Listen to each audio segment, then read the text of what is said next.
Good morning, good afternoon, and good evening, everyone, wherever you're at in the world. Welcome to Last Props Baseball's live commentary of the World Baseball Classic, and it is featuring Samurai Japan and Australia tonight, as both of these teams are undefeated so far in the tournament. And the winner here tonight will punch their ticket to the United States for the quarterfinals. And the loser here, or if the loser happens to go, then there's potential for a three-way tie. So that would work if Australia ends up losing. It throws it into a bit of a conundrum, as then potentially that game tomorrow night between Australia and Korea becomes a bigger than life game. And that, of course, will allow Australia to be able to potentially win again. If Australia loses today and they lose tomorrow, then Korea, Australia, and Chinese Taipei would all be 2 wins and 2 losses.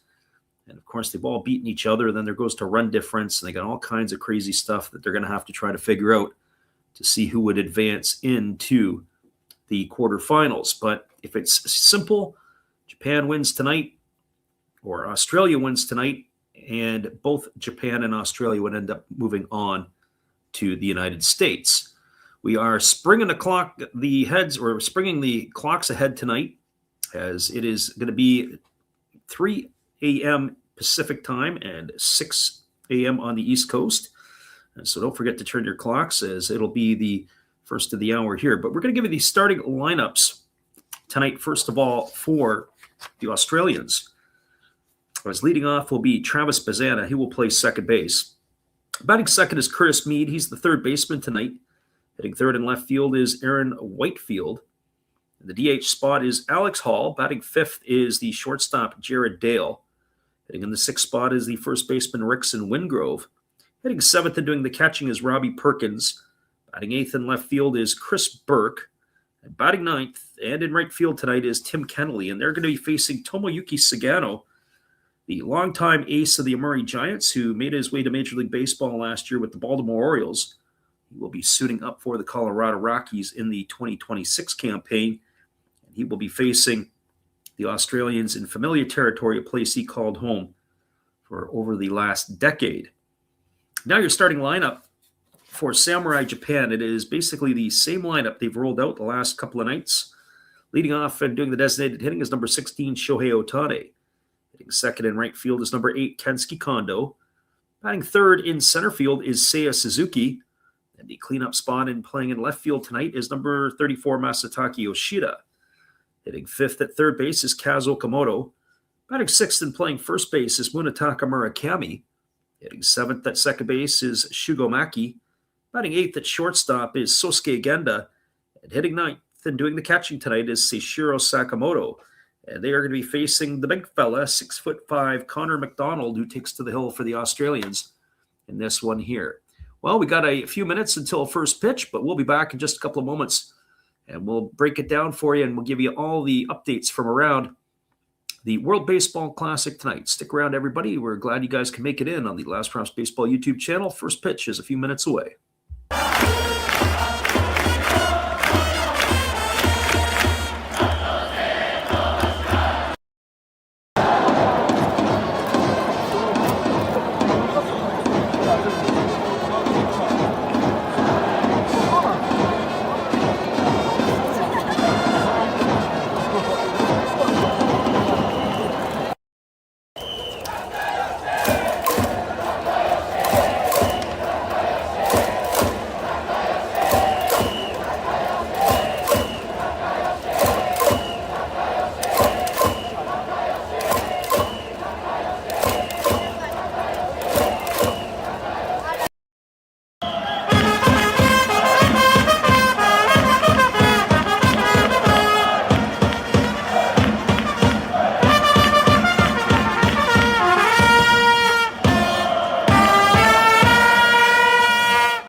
Welcome back, everybody. We'll give you a quick rundown of the happenings in the World Baseball Classic today.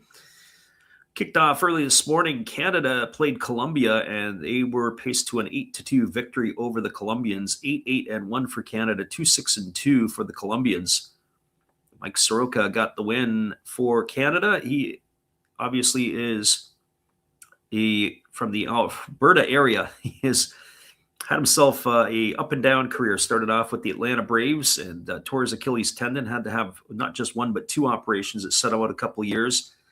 And now he has that opportunity to be on the rebound. He bounced around a little bit last year and looked like he found his groove once the Cubs traded him to the Nationals, and he is getting the win there tonight. Bergner took the loss in that one, and Canada is 1-0. Colombia falls to 0-2. The Netherlands got a win today. They beat Nicaragua. They evened their record to 1-1. Nicaragua fell to 0-2. 4-10-1 for the Netherlands. 3-9-0 for Nicaragua. Hoyer got the win for the Dutch, and Obando took the loss for Nicaragua in that one. The Italians beat Brazil 8-0 today. 8-12-0 for the Italians. And the Brazilians 0-4-0. Jacob got the win. It was Villarreal who took the loss in that one. A walk-off victory for the home team. The Puerto Ricans were able to salvage a victory against Panama. Bit of a bittersweet for the Panamanians as the Panamanians held a 2-1 lead going into the bottom of the ninth. And Puerto Rico had tied the game in the top of the 10th inning. Panama had scored a run to give them a 3-2 lead, but it was a walk-off home run in that bottom of the 10th inning that ended up icing the game for the Puerto Ricans. 4-3 they win. It was Hernandez, the Athletics outfielder. I think he's more of an infielder, first baseman, shortstop, third base. He plays all over the infield. He hit the home run that walked it off for Puerto Rico in that one. The win is going to go to Espada, and the loss in that game, as I'm just taking a look here, ended up getting tagged to Gonzalez. Venezuela beat Israel 11-3, 11-14-0 for the Venezuelans, 3-7-2 for the Israelis. De Jesus got the win. Simon took the loss in that. United States fell behind early on the first pitch of the ball game. Tarek Skubal gave up a solo shot, and Great Britain found themselves ahead 1-0, and the United States scored 9 unanswered runs to get the win, 9-1, 9-12-1 for the Americans, 1-3-2 for Great Britain. Clay Holmes got the win in relief, and we were kind of chuckling. There was a fella, his last name is Scrub, took the loss for Great Britain in that one. And earlier tonight, the game in this pool, Chinese Taipei knocked off Korea in 10 innings, 5-4, 5-7-0 for Chinese Taipei, 4-4-0 for the Koreans. Chang the win, Go the loss, Seng the save. And the important part there is with Chinese Taipei winning, should Australia lose today to Japan, it'll set up a showdown between Korea and Australia tomorrow. And then if the Koreans knock off the Australians, it sets up a three-way tie between Chinese Taipei, Korea, and Australia. And then get your calculators out, because it'll be run difference to see who would have the best or the best run against to be able to go through. And we'll have to figure that out as that happens tomorrow. Well, that's all the information. That gets you up to date. And the first pitch is just around the corner. We'll be back in just a couple of moments. Our Filipino friends said, what happened today, Coach? Well, we've just given you the full rundown. We'll be back in just a couple of moments with the first pitch. We're about 4 minutes away. Stay tuned, everybody. It is the Last Rouse Baseball YouTube channel. We're glad to have you with us for the call of tonight's game between Australia and Samurai Japan.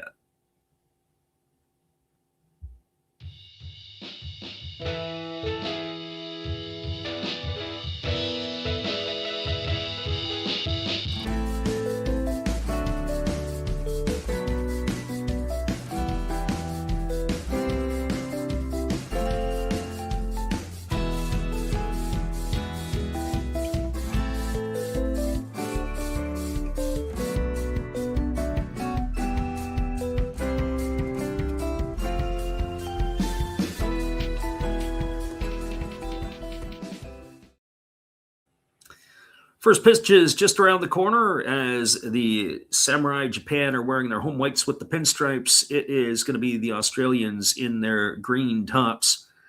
And we will be back in just a couple moments with the first pitch right after this.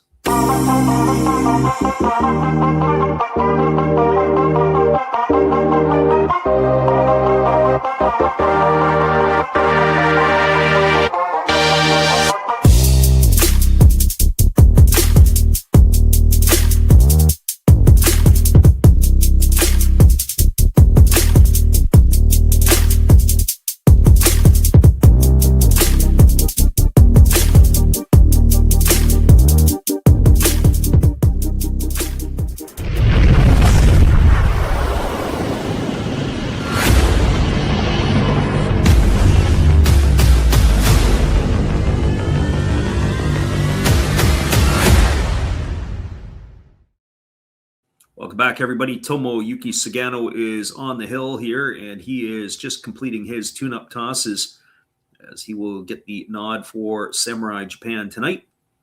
Number 19 completing his tune-up tosses as he is throwing to Sakamoto. Full house for Samurai Japan here against Australia in this one.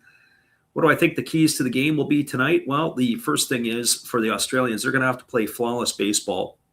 They're going to have to capitalize on their opportunities when they do get runners on. And their pitching side of things, they can't give the free passes to Japan as Chinese Taipei did the other night. It will absolutely punish them if they do. That means the pitching's got to be good. They got to get ahead in the count, and they got to be able to throw strikes.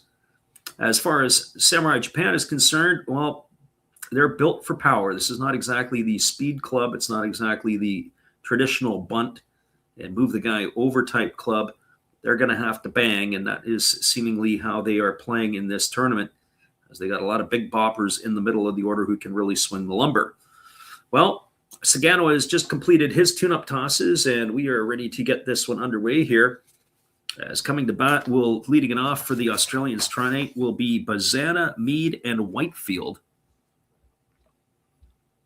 And for those of you who are just joining us for the first time, we're glad you guys can make it in, as we do a lot of games in the NPB, and we like to watch that late night. And certainly the Australians who find themselves in the same time zone as those who live in Japan or a similar time zone to that. Glad you guys could be here with us. It is your evening, but our late night. So Travis Bazana stepping to the plate. He leads it off. He was the number one pick of the Cleveland Guardians a couple of years ago, batting from the left side as Sagano rocks himself into the windup. And the first pitch of the ball game is a breaking ball that misses upstairs, and it is ball one. We are underway. You can say maybe that tonight will Sagano consider pitching backwards, in other words, establishing his breaking ball early and then going to his fastball. There's a breaking ball swung on. This is lifted into deep left field. Moving over to his right is Yoshida. And he's going to make the catch on the run, and that is going to retire Bazana for the first out of the inning. So one gone. It's going to bring up Curtis Mead. For Mead, he is 4 for 8 in the tournament. He's got a homer and 3 runs driven in. As he steps to the bat from the right side here to face Sagano, as the right-hander kicks and fires, there's a fastball swung on and missed. The count is 0-1. Sometimes for a team like Australia, better to be in the visitor's position, come up and swing the bats, relax, get into the flow of the game, as opposed to being the home team where sometimes there's a little bit of nervousness, especially when you're playing a giant like Samurai Japan, as that fastball swung on and fouled off the catcher. No balls and 2 strikes. Mead, who has been a Major League veteran, he is been with the Tampa Bay Rays and now with the Chicago White Sox, batting from the right side here. As the pitch is on the way, it is a fastball that misses down, and the count goes to 1-2 on Mead.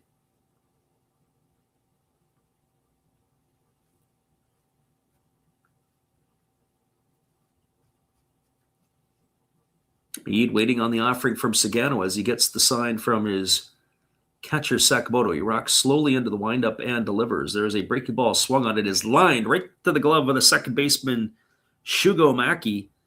Mead hit the ball right on the screws, and he knew after about 2 steps he was gone.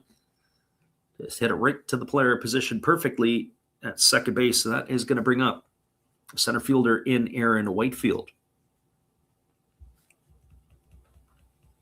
Well, for Whitefield, he has struggled in the tournament thus far. He is 0 for 8 at the plate. He swings at the first pitch and lifts this one foul down the right field line, but it's going to slice into that temporary seating. And the count is quickly 0-1. But they are staying true to Whitefield. The manager for Australia is Dave Nielsen. Dave, I would argue and say, was probably the greatest Australian hitter ever. As the pitch from Sagano is on the way, fastball misses up, and the count is 1-1. Other people might have a different take on that, but I certainly think Dave Nielsen has earned that category. So Sagano ready to go again. It's 1 ball and 1 strike. He rocks into the windup, and he kicks and delivers. There's a breaking ball waved at and missed, and the count now goes to 1-2 on Whitefield.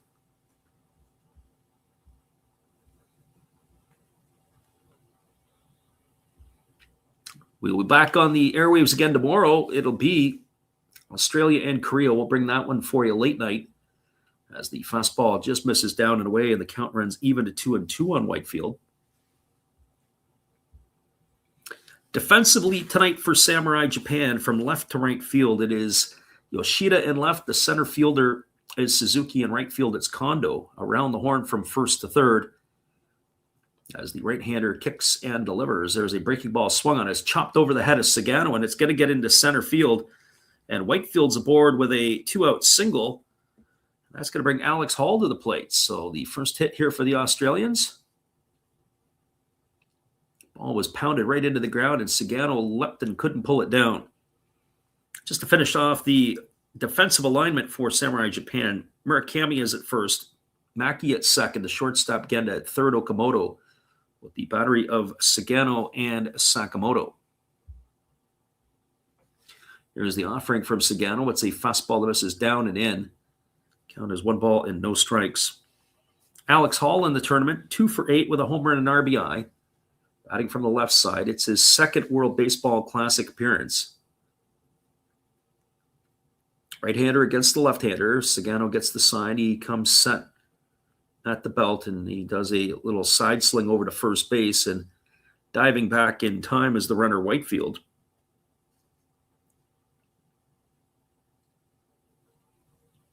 Again, Sagano ready to go, holding set to the belt. Yeah, the 1-0 on the way. Fastball swung on and fell back on the home plate side of, or the third base side of home plate. 1 ball and 1 strike to Hall.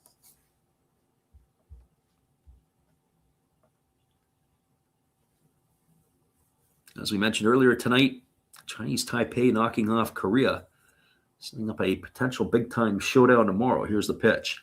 Fastball swung on, hammered into right field. It's going to get down for a base hit. Oh, what a play by Kondo. He keeps it from getting to the wall, but going all the way around to third is Whitefield, and they're going to hold Hall to a long single. That ball was absolutely scorched. If that ball gets by Kondo and goes to the wall, that would have been the first run for Australia. So some pretty good defensive play. We've been kind of criticizing the Japanese for their, what I would call, poor defensive lineup in some regards. They're going to make up for it with their hitting, but Kondo had a great route to the ball, able to cut it off before it got to the wall and fired it back in. So runners at the corners here with 2 gone. It's going to bring the shortstop Jared Dale to the plate. Dale last season signed a deal with the Oryx Buffaloes, batting from the right side here against the righty Sagano. Pitch on the way is a fastball center cut at 93 for a called strike, and the count is 0-1. It's his second career appearance in the World Baseball Classic. He is 3 for 7. Dale, considered to have a serious hit tool. He had led the Australian League in batting a couple of years ago. There's a fastball swung on, is chopped up the middle. Fielded by Genda. He's going to step on the bag at second base, and that is going to do it as Alex Hall is out on the fielder's choice. He's gone for the 3rd out of the inning, and that is going to do it here for Australia in their half of the first. Well, they had no runs in the inning. They had a pair of hits. There was no errors, and 2 runners are left aboard. Your score as we are through a half inning, it is Australia 0 and Samurai Japan coming to bat. Stick around, everybody. We'll be back in just a couple of moments with all the action right after this timeout. Stay with us. Well, you got to have an ace in the hole. A little secret that nobody knows. Life is a gamble, a game we all play. But you've got to save something for a rainy day. You've got to learn to play your cards right if you expect to win in life. Don't put it all on the line for just 1 roll. You've got to have an ace in the hole.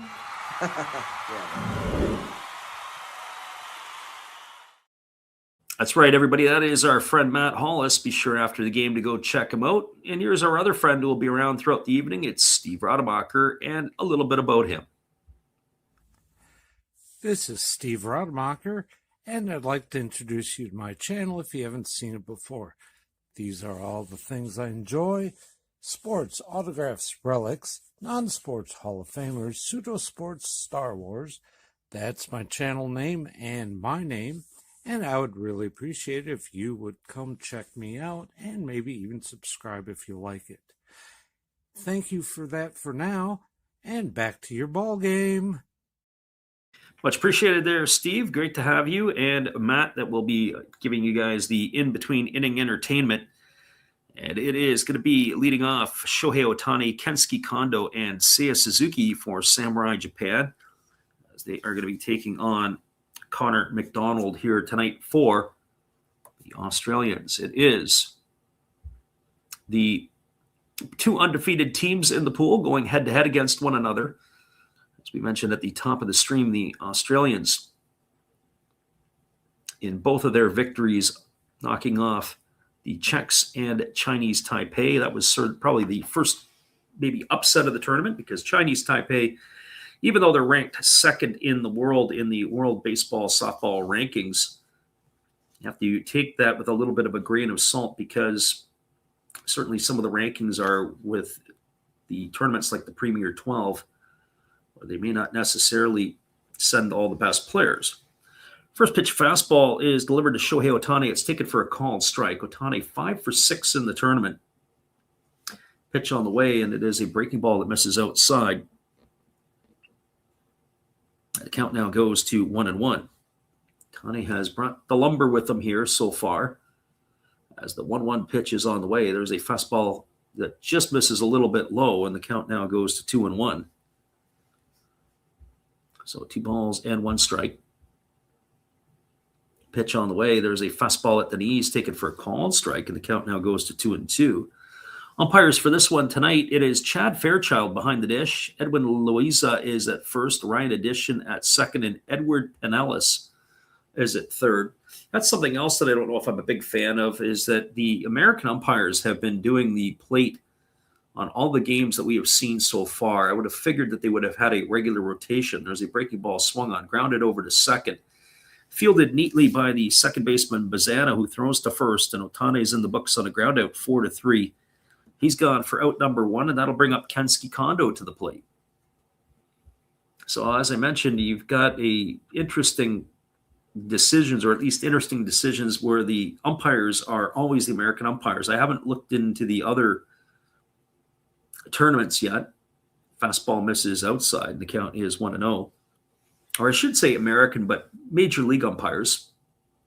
Doesn't necessarily mean that all of the umpires are American. There's a breaking ball that just misses inside. It's now 2-0 to Kondo. Kondo has yet to get a hit in the tournament. He is 0 for 8. And the pitch on the way is a fastball swung through and missed.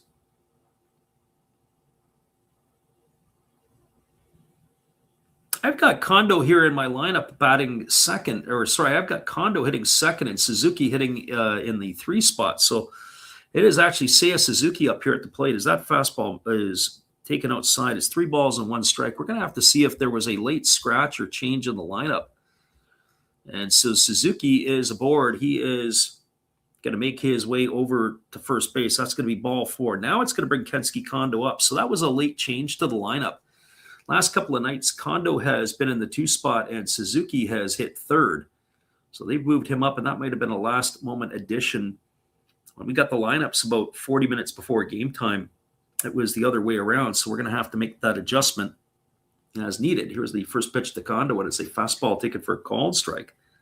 Count is 0-1. So as I was mentioning about Kondo being 0 for 8, I wonder if that little switcheroo is something that's been done with some intent. No balls and 1 strike as the right-hander delivers. There is a split finger pitch and misses down, and the count now goes to 1-1. One of the things also, too, is the on-deck circle. I wonder if this will become an issue at some point. A lot of the Japanese hitters are not standing in the circle. It kind of reminds me of the Adrian Beltre fiasco, but they're more closer toward home plate so they can get a better view of the pitcher. As Yoshida waits on deck, he's timing him up. There's a fastball swung on and fouled away. Count now goes to 1-2 on Kondo. My Cool Hooks is back in the house tonight. We appreciate you for being here. Don't know if you've got any money on the game tonight, as he has been in our stream the last couple of nights, as that fastball misses upstairs. Count now goes to 2-2 on Kondo. And if you do, we hope you come out smelling like a rose again. As the pitch is a split finger pitch, swung on and missed, and that is going to put Suzuki in the books. He is gone for out number 2, and that is going to, that's going to put Kondo in the books. It's going to put him up for out number 2, and that's going to bring Masataka Yoshida to the plate. Have to scramble around for an eraser that will be able to make my lineup change. And the first pitch to Yoshida, and it gets by the catcher Perkins all the way to the backstop. And that is going to move Suzuki up 90 feet. As I have to make my adjustments here on the fly. So Yoshida, 4 for 7 in the tournament with a homer and 4 RBIs. Batting from the left side here against the right-handed throwing McDonald. Suzuki gets his lead over at second base. Dale jockeying with him as they want to try to keep him close, not want to let him score on a base hit, as that breaking ball misses outside. It's now 2-0.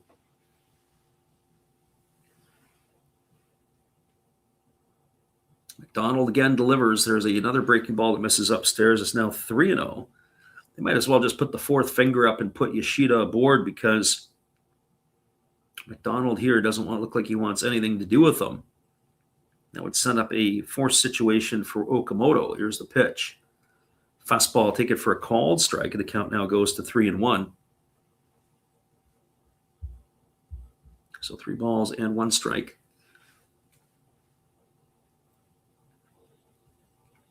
Again, McDonald checks the runner, Suzuki at second, the 3-1 on the way.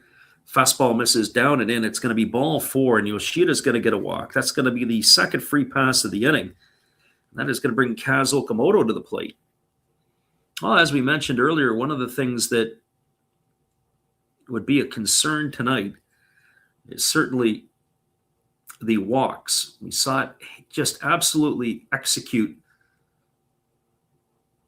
Chinese Taipei in their game against the Samurai Japan. They had walks, hit batters, and then the Japanese hitters just punished them for their poor command of their pitches. There's a fastball taken for a called strike, and the count is 0-1 to Okamoto. The ball put in play, whatever you got to do to induce weak contact, that would be the recipe for the Australians. Here's the 0-1 pitch. Breaking ball swung on. This ball is lifted into shallow center field. Racing in is Whitefield. He's going to make the catch, and that is going to do it. Samurai Japan is going to be gone here in their half of the first inning. They go quietly. No runs, no hits, no errors, but there were a couple of runners left aboard. Your scores, we're now moving to the top of the second inning. It is Samurai Japan nothing and Australia nothing. Stick around, everybody. We'll be back with the call in just a couple of moments. Appreciate you guys for jumping in here on the Last Raps Baseball YouTube channel. Stay with us. We'll be right back after this timeout.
Welcome back, everybody. It is going to be the 6, 7, and 8 hitters slated to come to bat for Australia, and that means it's going to be Rickson Wingrove, Robbie Perkins, and Chris Burke, as they will be taking on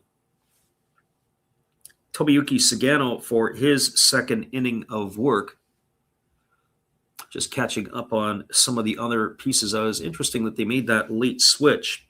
They often say, depending upon where it is the lineup cards that will actually count. They can put whatever they want before the game starts up, but sometimes you'll get some changes or late changes.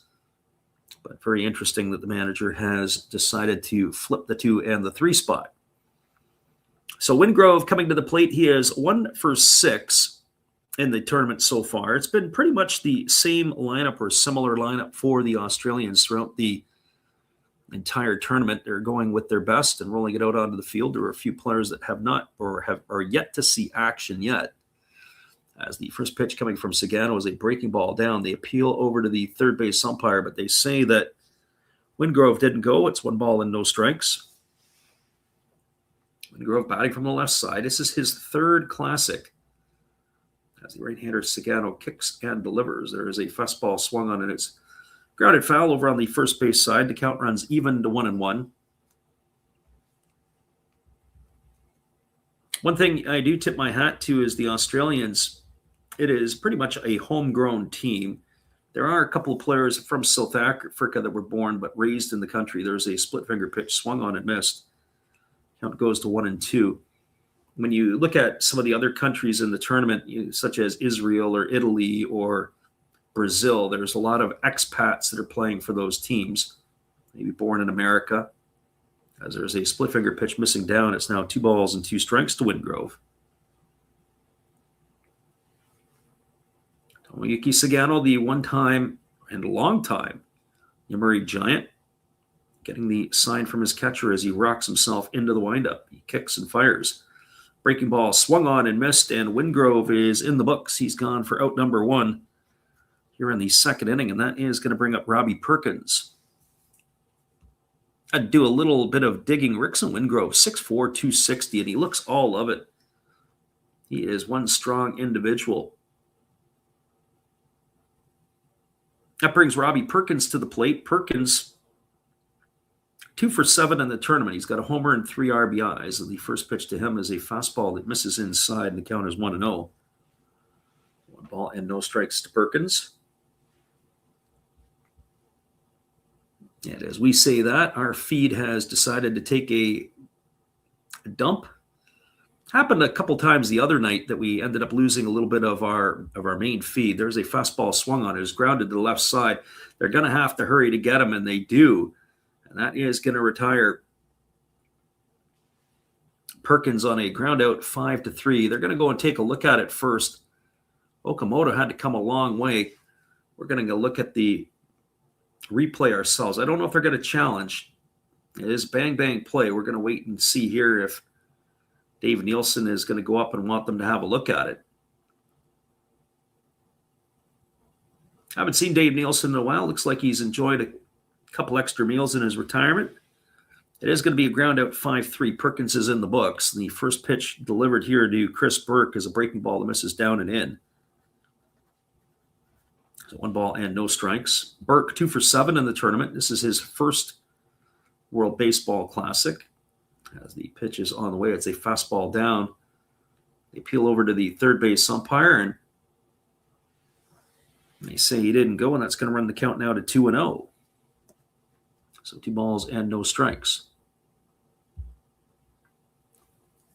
Right-hander Sagano getting the sign from his catcher Sakamoto as he rocks himself slowly into the windup and delivers. Fastball swung on and tap foul over on the first base side. The count now 2 balls and 1 strike. As the East Coast in North America is waking up, we're glad you guys could pop in here and join us. And for those of you who are listening from abroad and potentially in Australia, as we do have some Aussie listeners, we welcome you to the stream as well. Fastball swung on and chopped foul over on the third base side of home plate. And it's 2-2 now to Burke. Curious to see how long that Sagano will be run out for. I know last couple of nights that they said that Yamamoto was going to go 3 innings. He ended up falling just short of that the other night. As the pitch on the way is a breaking ball swung on and grounded foul. Count remains at 2-2. Don't know what the leash on the pitcher for the Rockies is here tonight. I would expect that they probably will want to try to stretch them to 3. 65 pitches is the limit in the first round here for the pitchers. The right-hander kicks and fires. It is a split-finger pitch swung on and missed, and Chris Burke is in the books for the third out of the inning, and Australia goes quietly here in their half of the second. No runs, no hits, no errors, and nobody left aboard. That is 4 in a row retired now by Sagano. We are now moving to the bottom half of inning number 2. Our score is where we started. It is Australia nothing and Samurai Japan nothing. Stick around, everybody. We'll be back with all the action in just a couple moments right after this from our good friend, Steve Rademacher. Hello, guys. Thank you for joining Freddie here on his baseball game. And I'm Steve Rademacher, and my channel is really all about everybody, including all my international friends. We have such stuff as non-sport packs from Canada, the OP cheese. We have the Greek Freak. We have money from around the world. We have lira. We have yen. We have francs. We have pounds. We have Deutschmarks. We have all kinds of cool stuff like that. We even have some cooler things like Japanese women wrestlers and OP-Chi baseball cards where I cannot read the back. We even have unopened material like the royal family, I know it's backwards, from London, England. Thank you for watching. Back to Freddie. Thank you, Steve, and your support of our channel. In turn, we like to support Steve Rademacher. Go check him out after the game. He's got all kinds of crazy and weird things to share with you guys on his channel. We'll be back in just a couple moments with all the action right after this.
Welcome back, everybody. It is going to be Munetaka Murakami, Shugo Maki, and Sosuke Genda, the 6, 7, 8 hitters to come to bat here for Samurai Japan in inning number 2.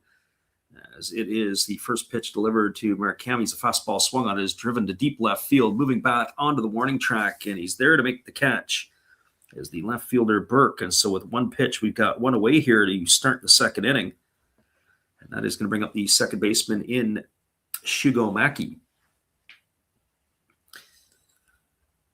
So Shugamaki striding to the plate, the Yokohama DNA base star second baseman. Ready to face the big right-hander here, McDonald. As I said, Connor McDonald, big fella, 6'5", kicks and delivers. There's a fastball that misses inside, and the count is 1-0. Maki 1 for 5 in the tournament so far. Batting here from the right side. As the pitch is on the way, and there's a breaking ball at 67 miles an hour that misses way upstairs. Count now goes to 2-0. So 2 balls and no strikes. Again, McDonald delivers. There's a fastball swung on it. It is chopped foul over on the third base side. The count now goes to 2 balls and a strike on Maki. Maki waggling the bat. McDonald ready to go back to work again. As the right-hander kicks and fires. There's a fastball swung on. This ball is driven into deep center field, but not deep enough, as underneath it is Aaron Whitefield, and he makes the catch. And that is going to be the second out here in the inning, and that is going to leave it up to the shortstop and Sosuke Genda. So right now, the ratio to outs here, fly ball outs to ground ball outs, it's 3-1, balls in flight. Genda strides to the plate. He is 3 for 5. He's got no homers and 4 runs batted in. He also has a stolen base to his name in the tournament. First pitch is taken for a fastball for a called strike. Count is quickly 0-1. He had a big game in the first game, did Genda, against Chinese Taipei. There's a fastball taken for a called strike. The count now goes to 0-2. So no balls and 2 strikes. Again, McDonald holds to the set, pitch on the way. There's a breaking ball swung on and lifted foul into the seats over on the third base side. The count remains at 0-2. 30 pitches so far thrown by the Australian right-hander. And as it gets deeper into this game, you'd have to think that there'll be decisions for Dave Nielsen. Fastball misses outside. It's now 1 ball and 2 strikes. If the game is close, how are they going to use their bullpen? You'd have to think that they're going to try to go for the win here, as there's a breaking ball swung on and fouled away, and the count remains at 1-2 to Genda. If the game starts to spread out, they would use somebody different, I would think, because tomorrow night they want to empty the tank, or they have to empty the tank against Koreans, which set up a big-time showdown. Here's the pitch. Fastball swung on and lifted foul down the third baseline, and the count remains at 1 ball and 2 strikes.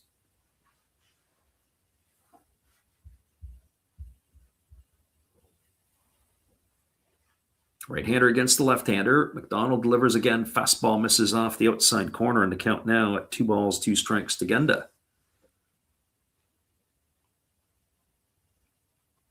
We'll be back on for the call of that Aussie-Korea game tomorrow night. Hopefully guys can make it. There's a breaking ball missing way outside. And now the count runs full to the shortstop of Samurai Japan. That would be very exciting, or at least a potential exciting finish tomorrow for both of these teams. There's a fastball that just misses down. That's going to be ball 4. Genda aboard with a walk. That is the 3rd free pass issued here by McDonald tonight. I have to say, one thing I was talking about yesterday is the umpire's scorecard, like they do in Major League Baseball. And I didn't take a look because I thought last night the umpiring, the balls and strikes, and I know the K zone isn't exact. I know all that stuff, but you can just watch how the catchers sort of receive as that fastball is taken for a called strike, and it counts 0-1 to Seishiro Sakamoto. And check that. It's Kenya Wakatsuki that's batting. So they had Sakamoto originally in there, and now it's Wakatsuki at the plate. There's a fastball swung on. It's grounded through the 4-hole into right field, and that is going to be a base hit single. So it is going to be Wakatsuki aboard. Very interesting. That was the second change in the lineup that we had to make a note of here. Is that was different than the original starting lineup. So Kenya Wakatsuki with the base hit single. It's going to bring up the top of the order in Shohei Ohtani.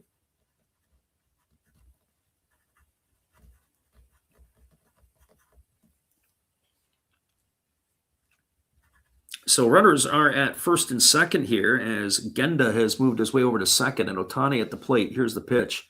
Breaking ball misses down, and the count is 1-0.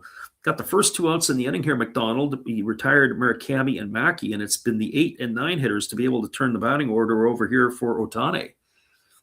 Here's the 1-0 pitch. Fastball swung on, and did he get enough of it? It is lifted into deep left center field. Whitefield on the warning track. He's calling everybody else off, and he makes the catch. And that is going to retire Ohtani for the 3rd out of the inning. He sent it deep, just not deep enough. And he has gone for out number 3. Well, they had no runs in the inning. They did get the first hit, did Samurai Japan. There were no errors and 2 left aboard. Your score as we move now to the top of the 3rd inning, it is Australia 0 and Japan 0. Stick around, everybody. We'll be back in just a couple moments with all the action after this. We'll see if we got any more surprise changes to follow as well. Right back, everybody.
Welcome back, everybody. It is going to be the 9, 1, and 2 hitters to come to bat here for Australia in the top of the third inning. That means Tim Kennelly, Travis Bazzana, and Curtis Mead to face Tomoyuki Sagano, who will begin his third inning of work.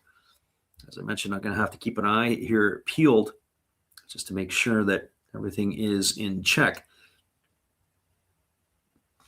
Kennelly, 0 for 5 in the tournament. He gets the start in right field. As we mentioned at the top of the stream, it's a very similar lineup here for the Australians. As the first pitch on the way here from Sagano. Fastball swung on. Oh, a nice swing by Kennelly. Goes the other way. Lines it on one hop to Kensuke Kondo, and he's aboard with a leadoff single here to start the third inning. That is going to bring up the top of the order in Travis Bazzana. Well, for Bazzana, he has himself a major hit tool. Cleveland Guardians got themselves a jewel. I'm wondering if we're going to see him in the big leagues at some point this year. But knowing the Guardians, they have a tendency to want to be a little bit on the cheap side. They may not necessarily want to bring him up unless they're in some sort of contention. There's a first pitch, split finger pitch, and misses down and in. The count is 1-0. From My Cool Hook says the over is 11.5. As the offering is on the way, and it is a fastball swung on. It's grounded over to the right side. Mackey fields it. He goes to second for one, back to first. It's not going to be in time. That's going to be a fielder's choice. It'll erase Kennelly 4-6. He's gone for the first out of the inning. Bazzana safe on the back end. And that is going to bring Curtis Mead to the plate. Well, for Mead, he is 0 for 1 tonight. He hit the ball right on the screws his first time up, right to the second baseman, Shugo Maki. He bats from the right side here against Sagano. As now the right-hander steps off the backside of the rubber. He doesn't throw over. And that's the one thing that I also kind of drives me a little bit crazy. They call it the disengagement rule. So even though he didn't throw over, just him disengaging is going to cost him one of the two attempts over to first base. There's a fastball that misses off the outside, and the count is 1-0 to Mead. Mead is now 4 for 9 in the tournament. He's got a homer and 3 runs batted in. As Sagano holds set, jockeying over at first base is the runner. There's a fastball swung. This is belted, and it's going to be hooked foul well into the seats down the left field line, and the count now goes even at 1-1. So 1 ball and 1 strike.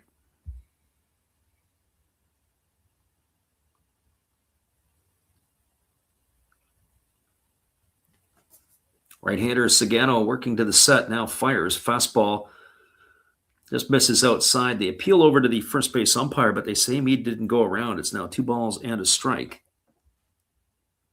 Able to hold up in time. Again, the right-hander Sagano getting that sign from Wakatsuki. He works himself to the belt. And the pitch on the way. Breaking ball waved at and missed, and now the count runs even to 2-2 on Mead.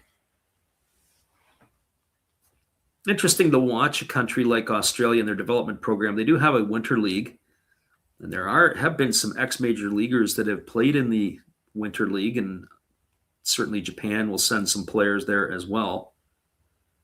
And it only helps to not just raise the profile of the game, but to raise the level of play of the Australians. There's a breaking ball swung on. It's chopped over to third. They go to second for 1, back to first, and that's going to be a double play. That's going to be a 5-4-3 variety, and that is going to do it here for Australia in their half of the third inning. Well, they had no runs in the inning. There was a hit. There was no errors, and nobody left the board. It's an unconventional 1-2-3 inning. And your score as we move to the bottom half of number 3, it is Samurai Japan nothing and Australia nothing. Stick around, everybody. The bottom of the third is just around the corner right after this timeout.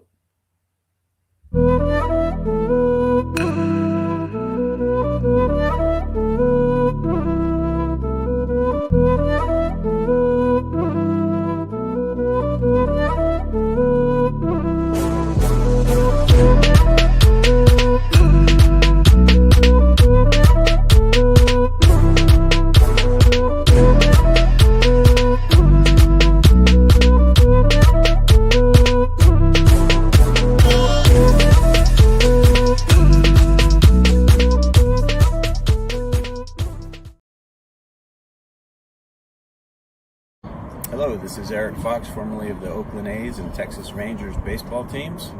If you want to learn about Japanese baseball, see Coach Fred of Last Raps Baseball. If you want baseball instruction, see Coach Fred. If you want to learn about golf, do not go to Coach Fred. Fred, what kind of club is this? At Last Raps Baseball, we know baseball. Yes, we do. We know baseball. We know we'll be right back in just a couple moments with all the action after this timeout.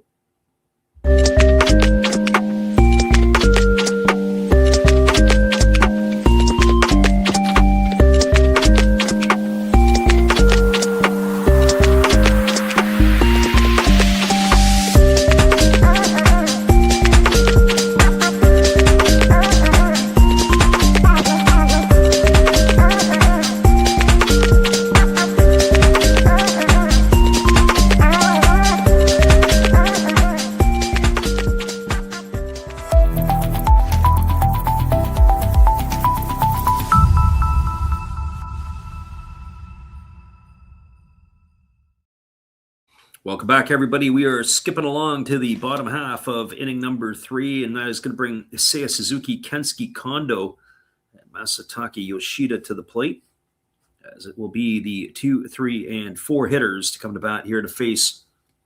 We expect Connor McDonald on for another inning of work. He's been able to keep them off balance, and he has not been able to keep them off the base paths as of yet. Our friend Mike Cool Hooks, who is in here, he said the first 3 scoreless, or at least 2.5 scoreless innings, definitely would hurt you. First pitch fastball delivered to Suzuki, taken for a called strike. So Seiya Suzuki, Kensuke Kondo, and Yoshida to bat here. There's a fastball that just misses down, and the count now goes to 1-1. To the point where I was about to say, we were talking about the umpire scorecard that you can find on Twitter, and there is a website as well. You do the Major League umpires. As that breaking ball misses down, it's now 2-1. I'm curious to see what they have an added feature this year about the ABS when guys go challenge. Certainly in spring training, the challenges have been fairly interesting. There's a fastball that swung on, and it's going to be lifted foul into the seats. Count goes to 2-2. Some umpires have certainly been struggling with their balls and their strikes according to the ABS system. Here's the 2-2. Fastball misses way upstairs. Count now goes to 3-2. Our friend Titus is in the house tonight. Welcome from the land of the rising sun. Glad to have you with us for more action. There's a fastball swung on it, has popped up over on the left side. Camping out underneath it is Dale, and he's there to make the catch, and that is going to retire Suzuki for the first out of the inning. So 1 gone. As I mentioned, tomorrow we're going to be doing the game between Australia and Korea. But I have to admit, I don't think I can guarantee that I'll be doing the Japan-Czech game if it means nothing other than maybe catching up on some sleep. I'll have to make that as a game-time decision. There's a first pitch breaking ball that misses down, and the count is 1-0 to Kondo. Kondo tonight struck out in his first at-bat. He's 0 for 9 in the tournament, as he takes a fastball on the outside corner for a called strike. The count's 1-1. That actually would be an interesting graphic one night. What I should do is take a look at where the umpires' calls are and then where the K zone is called. As that ball misses outside, it's now 2-1. Everyone that misses in the K zone, then or that he calls for a strike, you see where his ratios are. There's a breaking ball missing way upstairs. It's now 3-1 to Kondo. 3 walks issued so far here by McDonald in the first 2 1/3 innings. Pitch on the way. There's a fastball swung on. This ball is lifted into deep center field. Moving back underneath it is Whitefield. He's got room. He's there to make the catch, and that is going to retire Kondo for the second out of the inning. That is the 4th putout recorded by Whitefield tonight so far. We're here just 2 2/3 innings deep. So he has taken care of half of the Japanese outs for his starting pitcher. And that brings Masataka Yoshida to the plate. He walked his first time up. And the first pitch is a breaking ball that misses inside. The count is 1-0 to Yoshida. 4 for 7 in the tournament with a homer and 4 RBIs. Yoshida will need this to give him some momentum going into the season with the Red Sox as that breaking ball misses down and the count goes to 2-0. 2 balls and no strikes it is.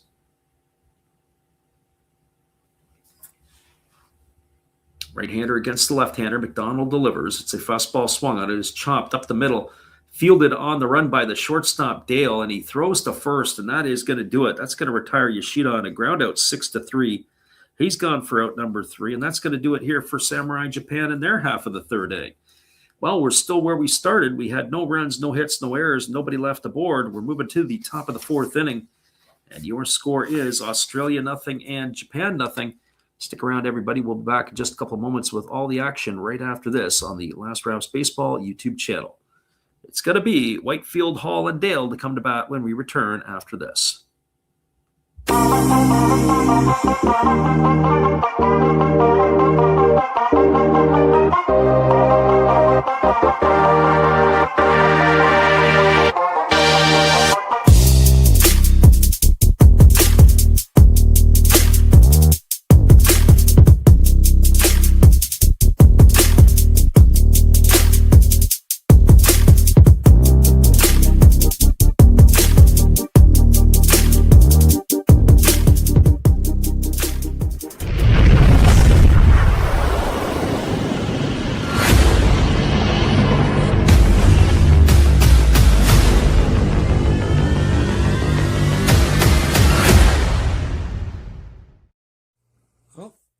Hello? Oh, hey. Yep. I'm just sitting here listening to Freddie call another game here on YouTube. Oh, yeah, going really good. He's calling a great game, really exciting, lots of stuff going on. You're lucky it's commercial break right now. I got a second. Oh, yeah, of course I'm having a cold one. Oh, yeah, got plenty of videos coming up this week. You should stop in. Check them out. Leave a like, tell other people. But Freddie's coming back. I got to go catch the game. I will check in with you later. You have a good night, buddy. Bye. That's right, everybody. Be sure after the game to go check out our good friend Steve Rademacher. He'll keep you entertained with all kinds of wild and crazy things. It is going to be coming to bat Aaron Whitefield, Alex Hall, and Jared Dale. Face Samurai Japan here in their half of inning number 4. The first third of the game is in the books, and we are still locked at zeros. Interesting enough, when we were looking back, we were talking at the beginning of the game about the other scores from around the Classic.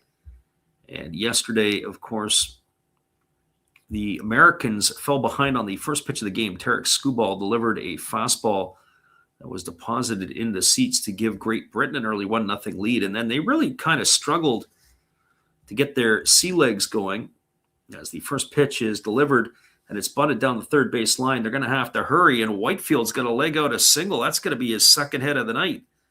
So we come back, and Whitefield drops a bunt down the third baseline, and he is aboard, and that is going to bring up Alex Hall to the plate.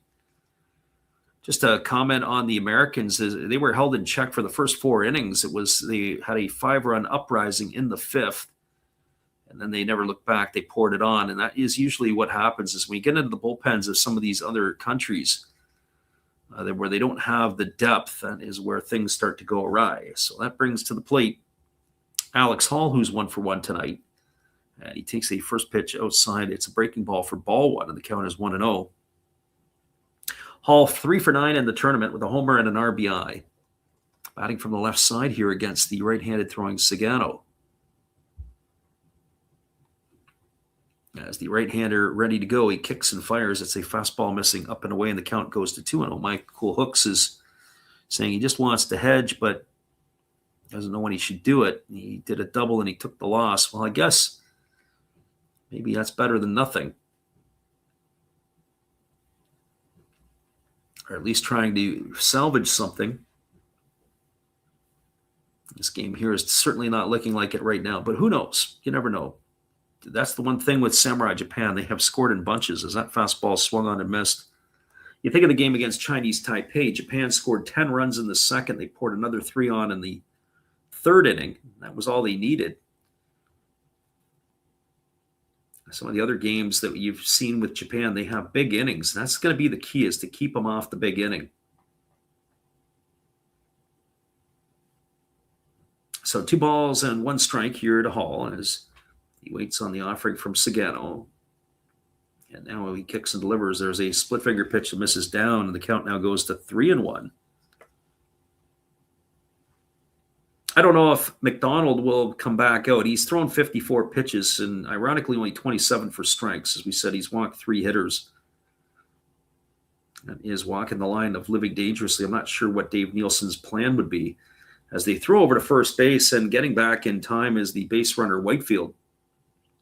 They do have action in the bullpen, and it is Warwick Saupold. Saupold was a one-time Detroit Tiger. And in international tournaments, he still brings some good experience as the pitch is on the way. There's a fastball swung on a miss. There goes Whitefield down to second. The throw is to the left field side of second base. And Whitefield is going to steal the base successfully. So he's moved into scoring position. He had a big jump there. Sakamoto's throw, not very good. Whitefield or Hall had swung through the pitch, so that makes the count 3-2. So at this particular time, this is where you want to get the ball in play to the right side of the infield.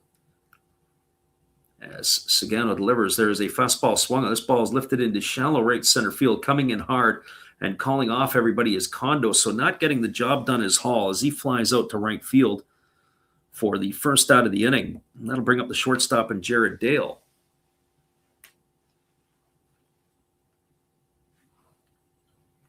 Our friend Mike Coolhook says 12 runs sounds crazy. I think 12 runs would be a problem. I think Saupold will come in tonight here, which I'm a little surprised that they would probably use Saupold against Japan. I would have thought that they might have saved him for Korea tomorrow night. But again, I'm not sure what the tricks that Nielsen has up his sleeve. There's a fastball that misses inside, and the count is 1-0 to Jared Dale.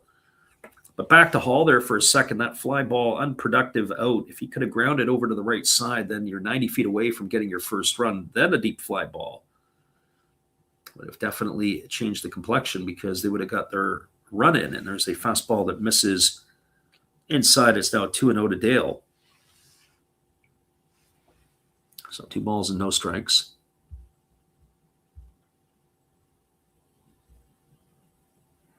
Again, the right-hander kicks and delivers. There's a breaking ball that catches the inside corner, and the count now at 2 balls and a strike.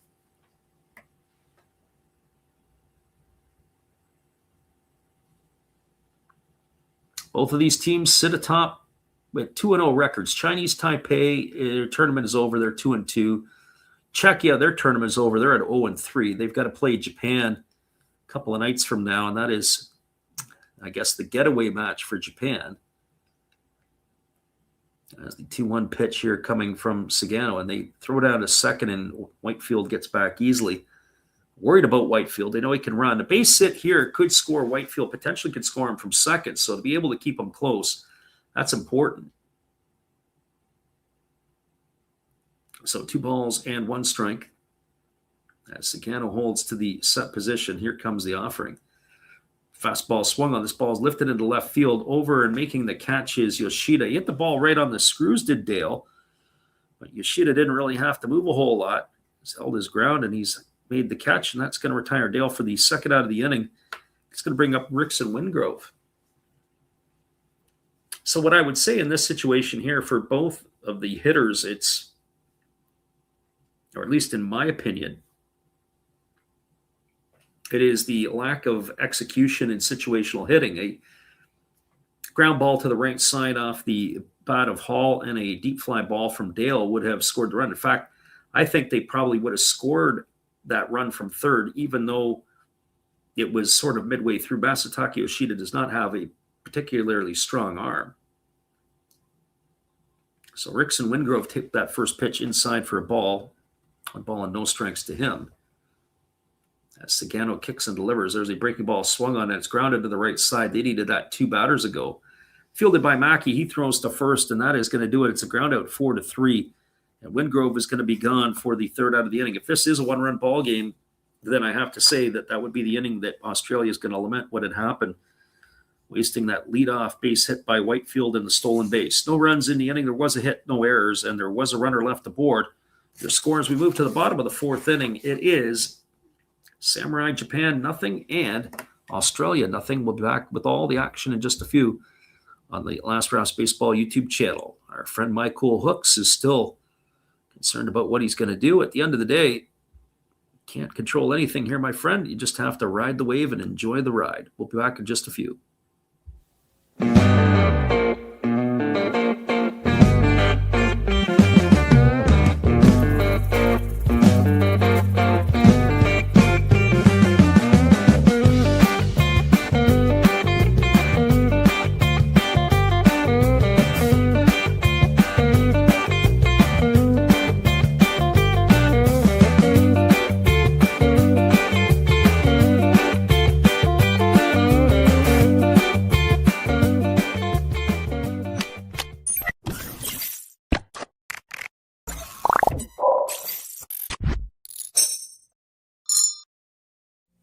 Hello, guys. Thank you for joining Freddie here on his baseball game. And I'm Steve Rademacher, and my channel is really all about everybody, including all my international friends. We have such stuff as non-sport packs from Canada, the OP Cheese. We have the Greek Freak. We have money from around the world. We have lira. We have yen. We have francs. We have pounds. We have Deutschmarks. We have all kinds of cool stuff like that. We even have some cooler things like Japanese women wrestlers and OP-Chi baseball cards where I cannot read the back. We even have unopened material like the royal family, I know it's backwards, from London, England. Thank you for watching. Back to Freddie.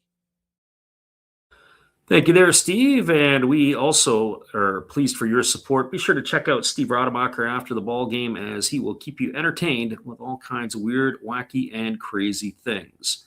Well, we are skipping to the bottom of the fourth inning. It'll be Okamoto, Murakami, and Maki to come to bat here in inning number 4 for Samurai Japan, as they will be facing Warwick Saupold.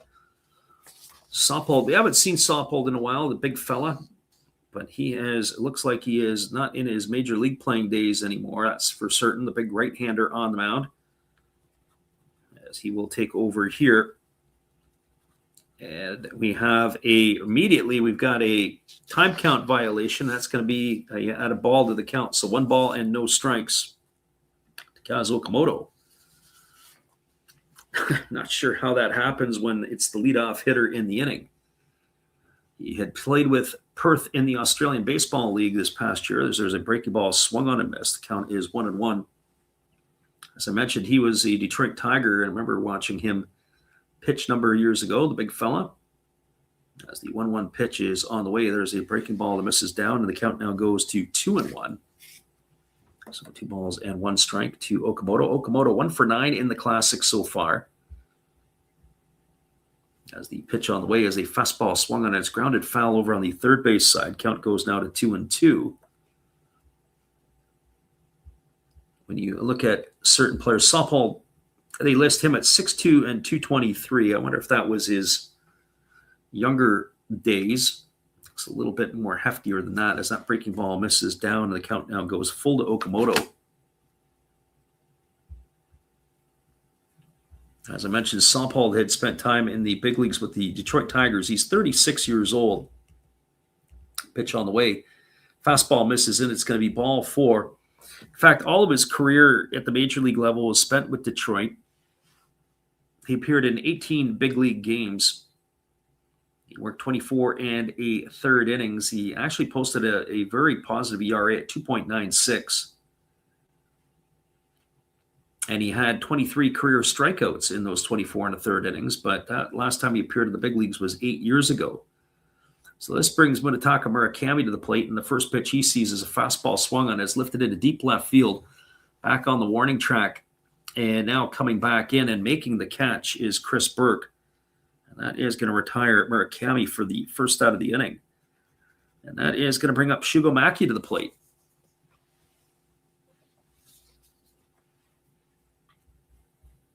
Well, for Maki, he's flown to center field. his only time up here tonight. He is 1 for 6 in the tournament. Batting from the right side here against Saupold. As he fires it over to first, and diving back in time is the runner Okamoto.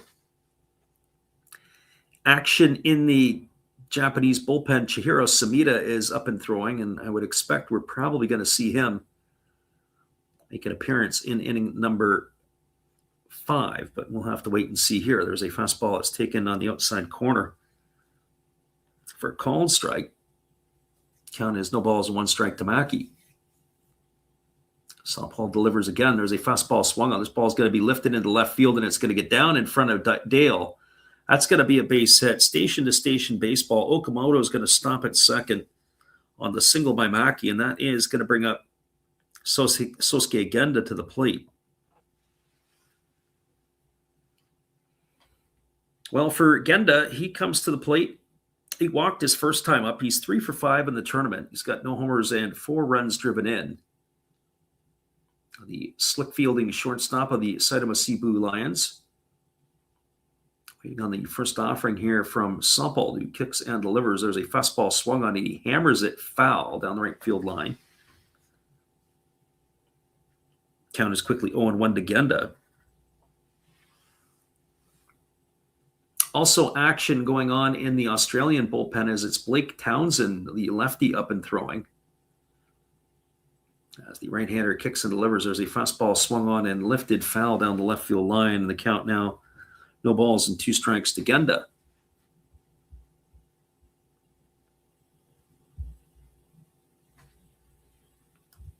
We were talking the other night about the World Baseball pitching rules, World Baseball Classic pitching rules and modifications and so on and so forth. What teams are allowed and what they're not allowed to be able to do. As the pitch on the way is a fastball that misses upstairs. 90 miles an hour, still can bring it there is Saupold. Count is 1-2.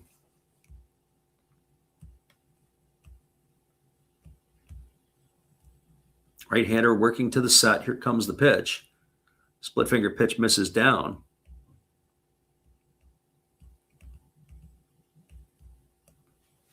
Count goes to 2-2 on Genda.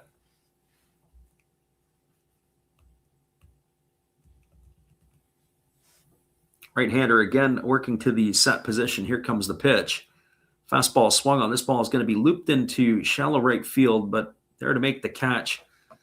And not tagging, but retreating back to second base is Okamoto as the right fielder Kennelly hauls that one in for the second out of the inning. So 2 gone. It's going to leave it up to the catcher in Kenya Wakatsuki. It's just saying in the portion here, the pitchers, 65 pitches allowed per game in the first round of the tournament. It's 80 pitches per game in the quarterfinal and 95 in the championship round of the tournament.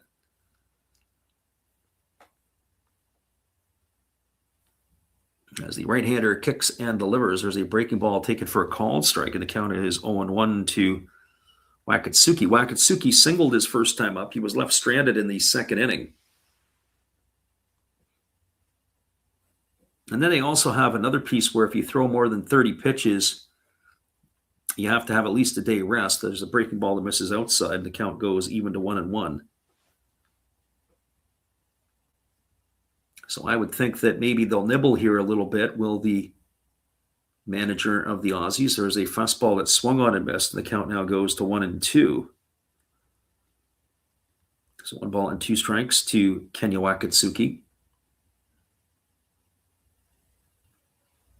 Saupold shapes off his catcher a couple times, and now Wakatsuki has had enough. He's asked for time. As the right-hander Saupold ready to go. He checks the runner at second. Now he kicks and delivers. There's a fastball that misses down, and the count now goes to 2-2. So 2 balls and 2 strikes.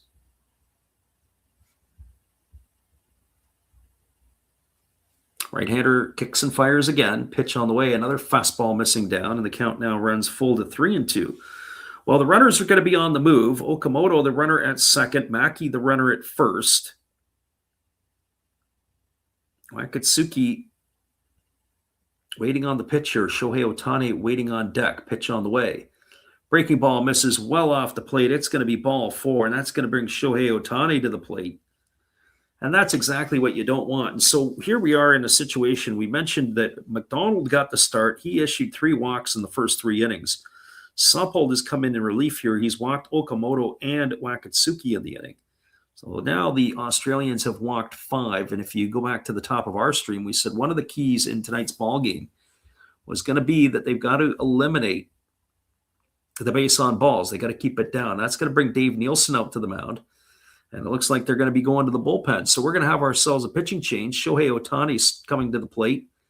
It was Blake Townsend who was up and throwing earlier, and we assume that's who they're going to call on. We'll be right back after this from our good friend Steve Rademacher. We'll keep you entertained while we make the pitching change. Hey, where are you going? It's a pitching change. Come on, sit back down. You don't go out there. Don't go get no food or anything.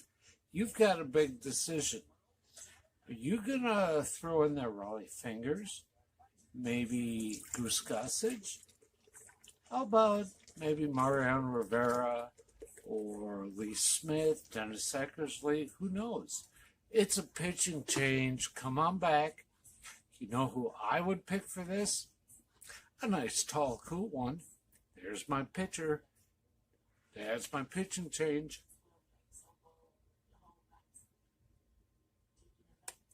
That's a winning combination. Come see my channel. You know, every day is opening day. And according to Bob, I must be in the front row. Blah.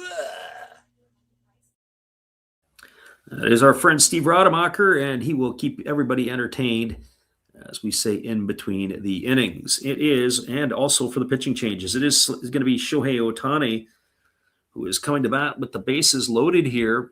And it is a pitching change, and we are going to be seeing Blake Townsend entering the ball game, as Townsend will be taking over here. The 24-year-old was once upon a time in the Seattle Mariners organization. He appeared in 2024 in one big league ball game, and that was it. He has not been seen again. So he is on in relief, taking over here for Warwick Saupold. And the first pitch delivered to Ohtani is a fastball that misses inside for ball 1. Count is 1-0. Townsend spent time in high A, double A, and triple A last year. As there's a fastball swung on it, it is fouled away. It reaches the seats down the right field line. Count now 1-1 to Ohtani.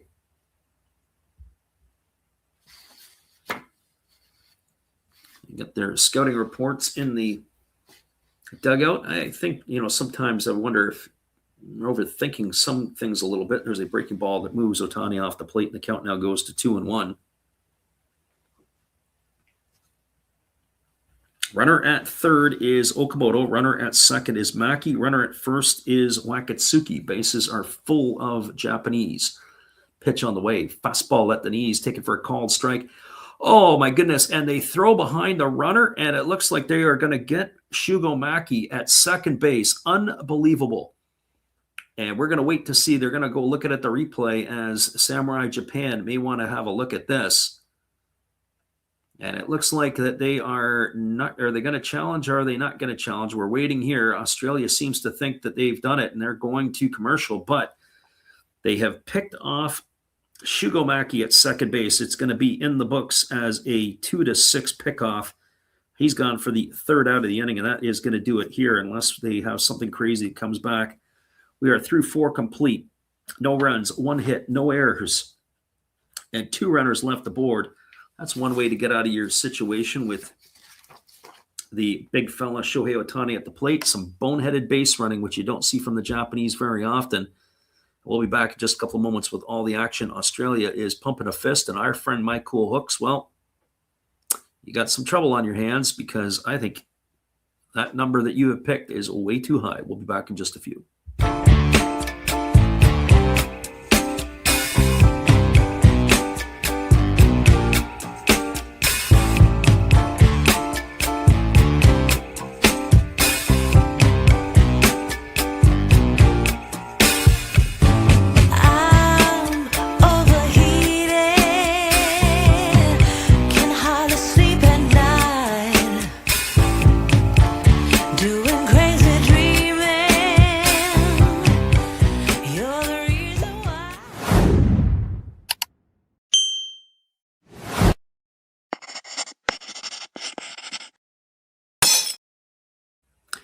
Your score is still 0-0 as we cruise to the top of the 5th inning. Australia and Japan locked in a classic at the World Baseball Classic 2026. We'll be back in just a few.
Welcome back, everybody. A little late getting back in the saddle here. The first pitch delivered to Perkins was a strike. Then it was a ball, and then he swung through the third pitch, and it is 1 ball and 2 strikes.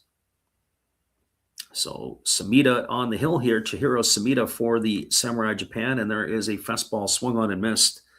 And Perkins is gone for out number 1 here in the 5th inning, and that is going to bring up the left fielder in Chris Burke. Samita pitches with the Saitama Cebu Lions. He was 10-10 in 23 starts last year with a 2.59 ERA and 159 2/3 innings. He had struck out 149 batters. He slings from the left side. So Chris Burke, well, he's not going to hit. It looks like it is going to be a pinch hitter for him here, as it looks like it is going to be, as we wait and see here, it looks like it's Glenn Denning who is coming in, and the first pitch is a breaking ball that misses down, and the count is 1-0. So pinch hitter here, as it is Robbie Glendenning. We'll see if he stays in the ball game.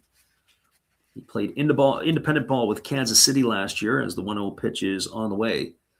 And there is a fastball that misses down. The count now goes to 2-0 to Robbie Glendenning. Left-hander Samita rocking into the windup. And he kicks and delivers. There's a fastball that's down, but they say that Glendenning went around, and now that runs the count to 2 balls and 1 strike. Glendenning has played in the tournament. He did get some action. He had a plate appearance, and he had a walk, and he was caught stealing. There's a fastball swung on and missed. Count runs now to 2-2. Tim Kennelly waiting his turn on deck. So Glendenning is a infielder by trade, so we'll see if they are going to put him into the outfield or if this is just a brief appearance in the pinch hit role and they'll maybe match it with something else. Here comes the pitch. There's a fastball swung on and missed, and that is going to retire Glendenning on strikes. He's gone for the second out of the inning, so back-to-back strikeouts here.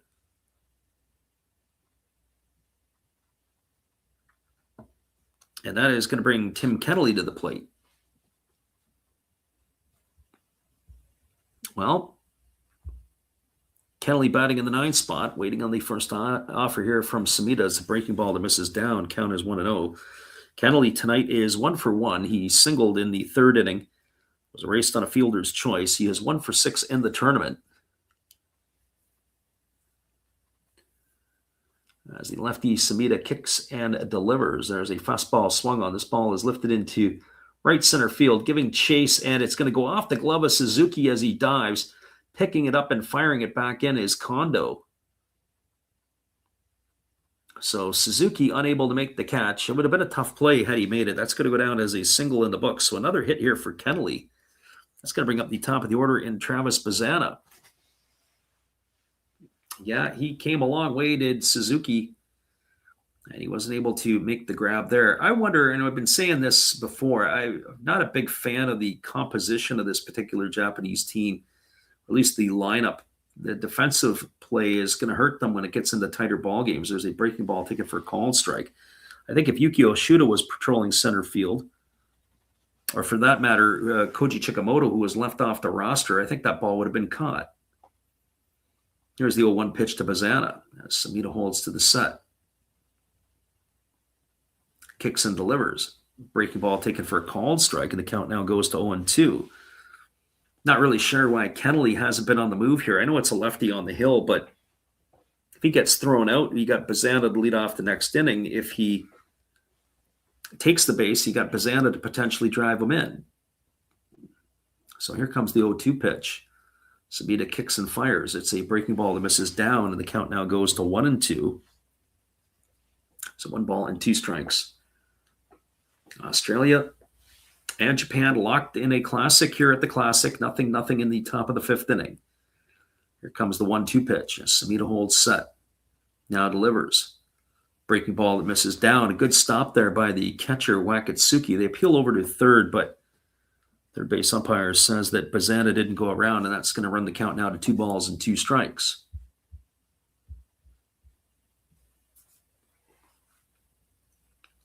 And the lefty Samita ready to go as he works himself to the set position. As he kicks and delivers, there's a fastball swung on it, is lifted into shallow left field, coming hard. And now underneath it is Yoshida. He's there to make the catch, and that is going to do it. As Bazzana has gone for the 3rd out of the inning. Well, the Australians, they are hanging in here tough against Samurai Japan. We are officially halfway through this one. No runs in the inning, 1 hit, no errors, and there was 1 runner left aboard. Your score as we move to the bottom of the 5th inning, it is Samurai Japan nothing and the Australians nothing. Stick around, everybody. We'll be back with all the action in just a couple of moments right after this timeout. And it is the drums from Chiba when we return.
Welcome back, everybody. We're moving to the bottom of the 5th inning, and it is going to be Shohei Ohtani to come to bat here for Samurai Japan to lead off inning number 5.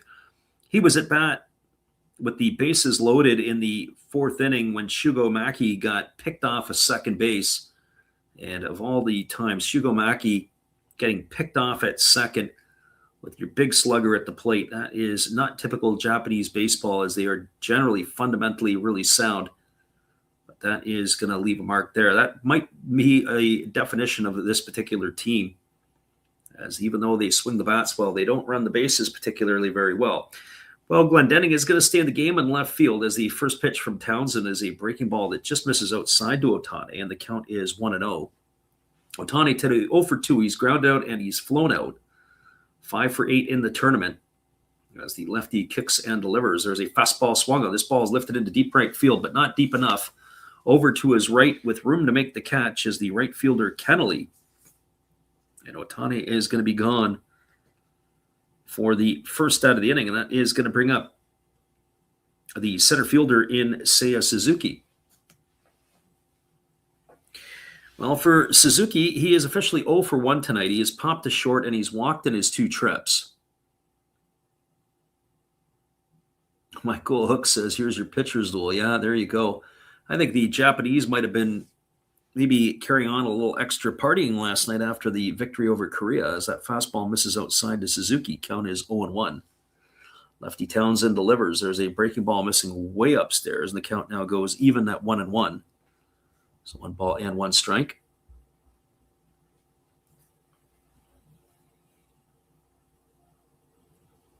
Lefty Townsend delivers again. There's a breaking ball that misses down and in, and the count goes to 2-1. Kensuke Kondo awaiting his turn on deck. And maybe that's not necessarily the worst thing, the way that they had flipped Suzuki and Kondo. Because now you go lefty, righty, lefty, as there's a breaking ball taken for a called strike. The count runs even to 2-2. So 2 balls and 2 strikes. Townsend again delivers. Fastball missing down and away, and the count goes to 3-2 on Suzuki.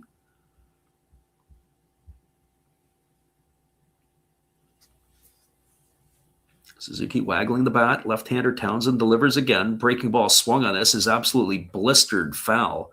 Going to reach the seats down the left field line, and the count remains at 3-2.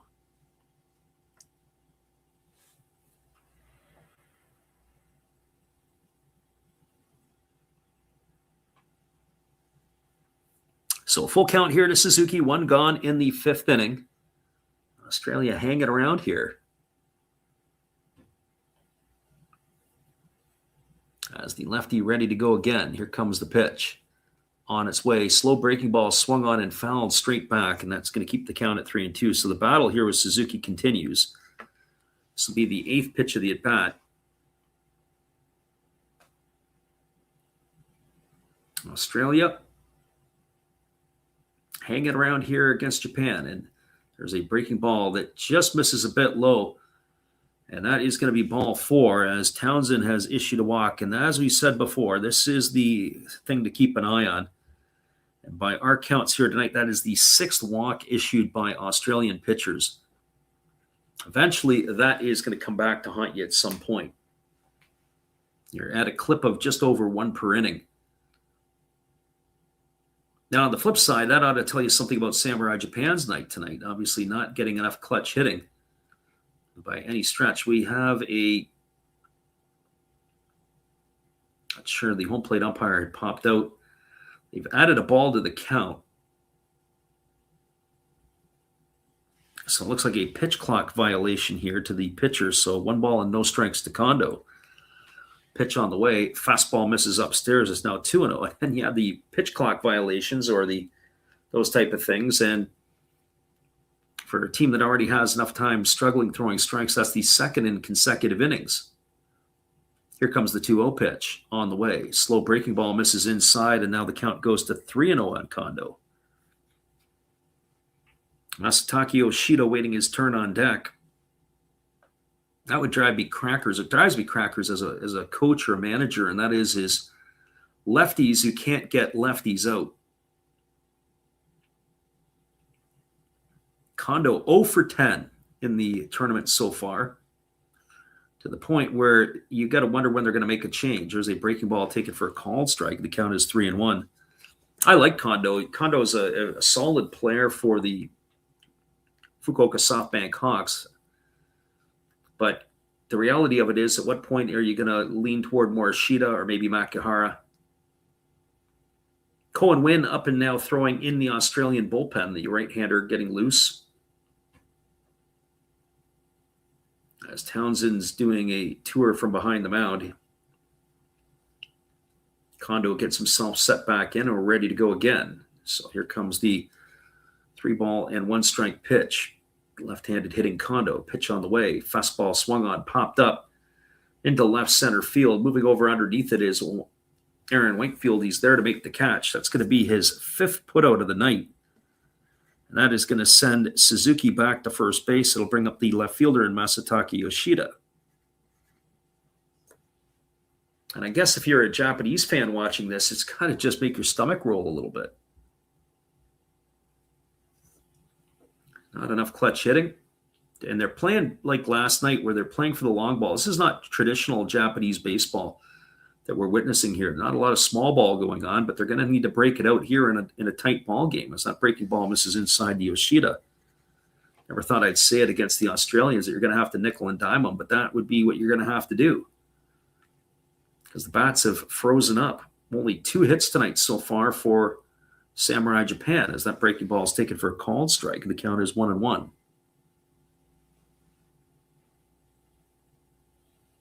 Runner at first, Suzuki 2 gone here in the inning as Townsend kicks and fires. Breaking ball swung on and missed. The count now goes to 1-2. So 1 ball and 2 strikes. Kaz Okamoto waiting his turn on deck.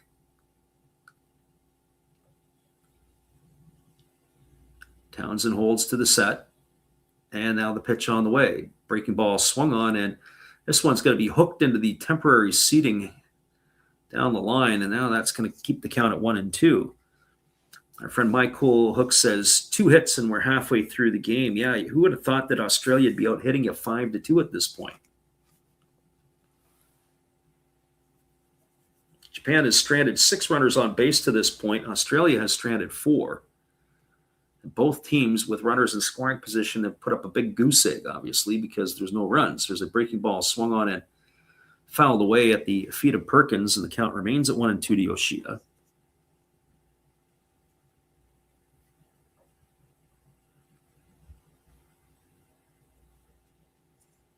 Left-hander against the left-hander. Townsend trying to get out of the inning here without any damage. This is going to be his 24th pitch of the inning, or the ball game, I should say. It's a breaking ball swung on and missed, and Yoshida is down on strikes, and he's able to get out of that jam as that will retire Yoshida for the 3rd out of the inning. No runs in the inning. There were no hits, no errors, but there was a runner left aboard.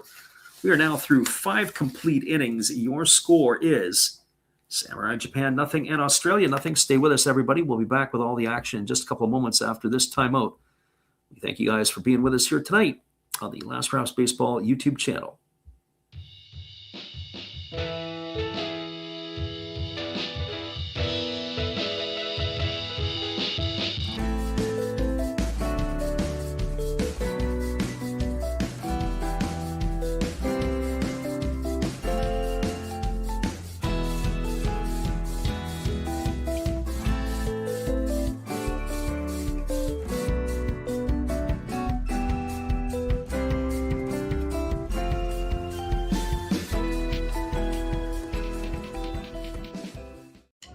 Good evening, ladies and gentlemen. Namaste. Hey, I hope you guys have been enjoying the game. My name is Hollis. I've got a YouTube channel called Another Hollis Build. I love baseball cards. I open up brand new product for you guys. I open up old stuff. I do breaks. I do auctions. All kinds of stuff concerning baseball. I'm Friars faithful, Padres to the end. I also love Garbage Pail Kids and my animals. I have a ton of animals. It's like a mini petting zoo here around my house. I also love my city. San Diego, baby. I'll take you all around the city and show you what's up. If you guys dig stuff like that, cruise on over and check it out. It's Another Hollis Build. If you dig it, subscribe. I'd really appreciate to have more follow me along on the journey. Hey, either way, you guys have a wonderful day or a beautiful, beautiful evening. No matter which one it is, make sure that you make it great, my friends. Big up Last Raps Baseball. Yeah, Freddie, let's go. One love and peace. Yeah, man.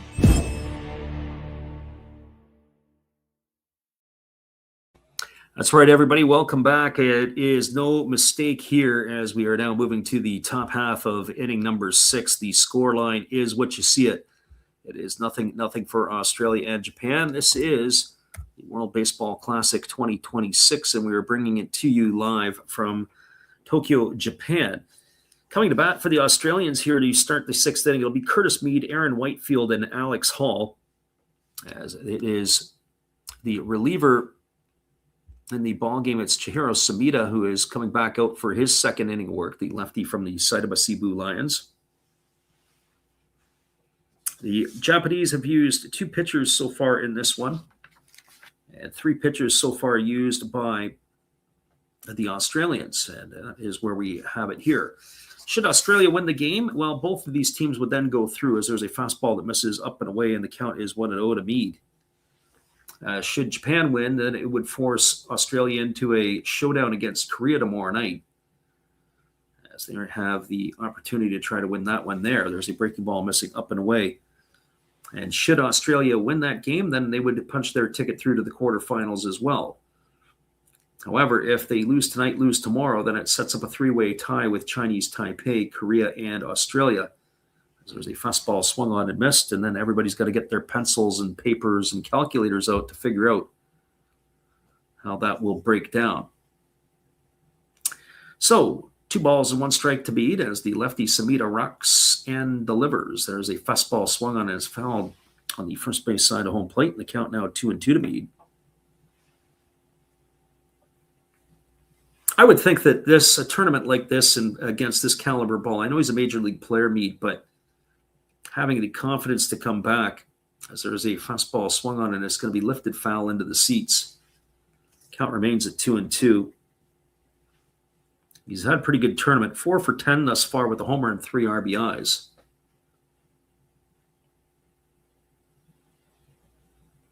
Samita ready to go as he rocks himself into the windup, and he kicks and fires. There's a breaking ball that misses outside, and the count now goes to 3-2. So 3 balls and 2 strikes. As Mead is asked for time and steps out, he's going to reset himself. Samita at 22 pitches thus far. As the lefty kicks and delivers, there is a breaking ball swung on and missed. It's held on to by Wakatsuki, and that is going to retire Mead. He's in the books for the first out of the inning, and that is going to bring up Aaron Whitefield to the plate. Whitefield tonight has enjoyed a solid game. He's got a pair of hits. He didn't have any hits coming into tonight's game. He was 0 for 8. He's got a couple of singles, and he's also got himself a stolen base in this one. And the first pitch to him is a breaking ball taken for a called strike. The count is 0-1. Sagano threw 50 pitches in his 3 innings of work. Samita has already ratcheted up 26 here, and he's not out of his second inning yet. Fastball swung on. This is grounded past the first baseman down the right field line. It is going to be extra bases for Whitefield. Into the corner to get it is Kondo, and he's going to cruise into second base with a stand-up double. And so Whitefield in scoring position with 1 gone here, and that is going to bring up the designated hitter in Alex Hall.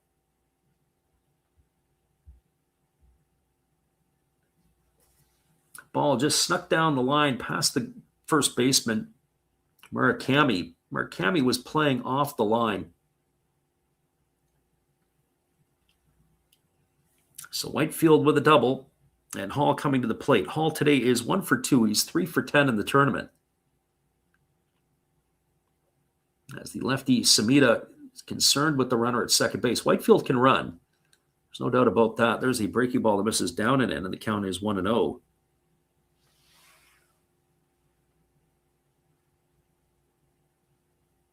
Alex Hall batting from the right side here as the lefty Samita checks the runner over at second. And here's the pitch. It is a fastball swung on his belted foul down the left field line. It's going to hook itself into the seats. And the count now, 1 ball and 1 strike to Hall. So 1 ball and 1 strike it is.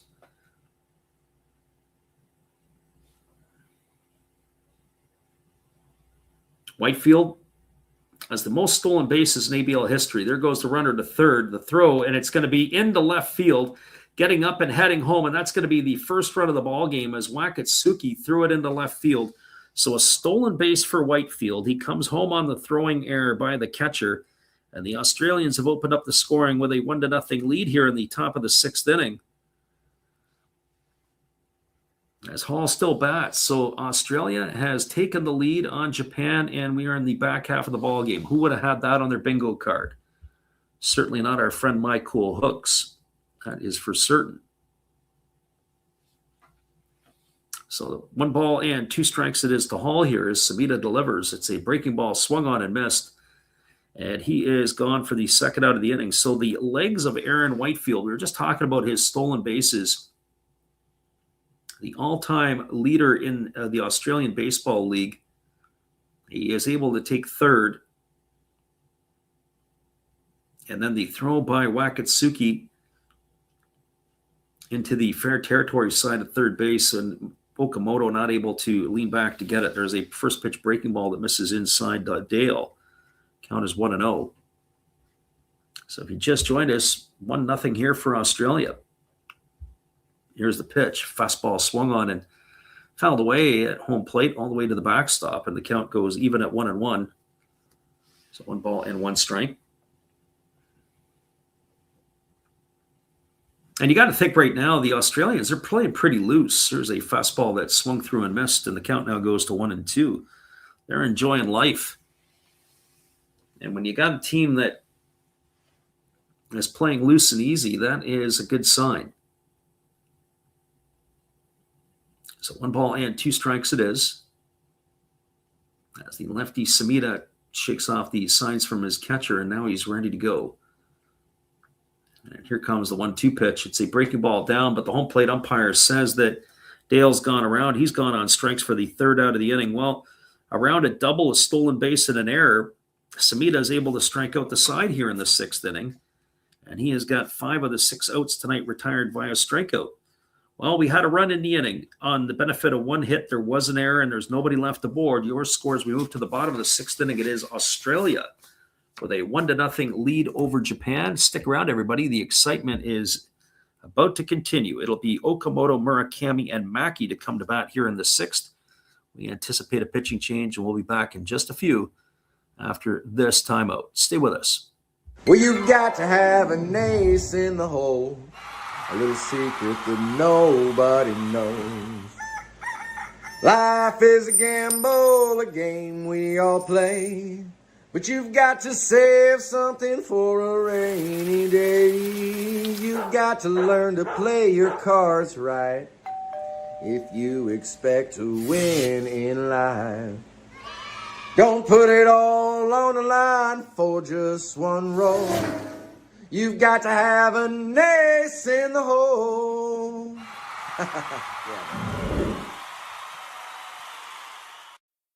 Yeah.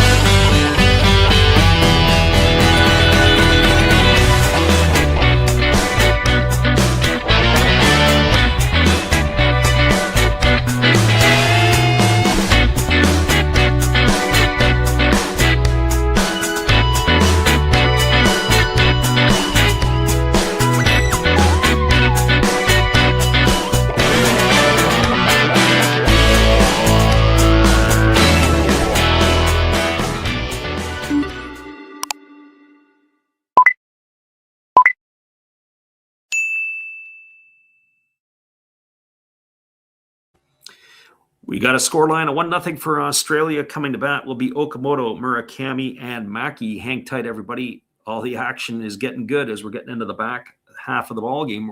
We'll be back in just a few.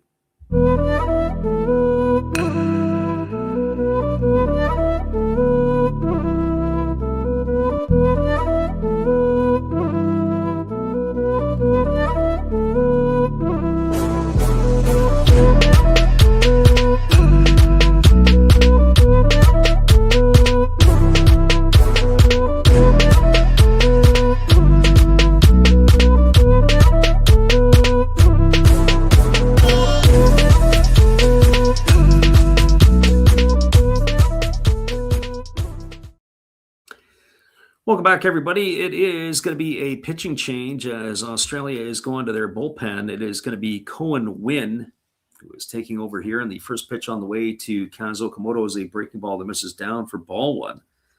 1-0. Wynn with the LG Twins of the KBO had 5 starts last year with a record of 1-1. And he had an ERA of 7.04. There's a fastball that misses outside. And the count now goes to 2-0. So Cohen Wynn, the reliever here, 2 balls and no strikes to Okamoto. Okamoto tonight 0 for 1, and he's also drawn a walk as there's a breaking ball missing inside, and the count now goes to 3-0. We've been saying that the Australians have been living dangerous here as they have issued 6 walks in the first 5 innings. And he's fallen behind 3-0 to Okamoto. There's a fastball that misses upstairs. That's going to be ball 4. Okamoto was ready to go to first, and then he paused. But the home plate umpire did not go up with the right hand, and that is going to put a runner at first with nobody out. And that is going to bring to the plate Munetaka Murakami. Murakami 0 for 2 today. He is 2 for 9 in the tournament.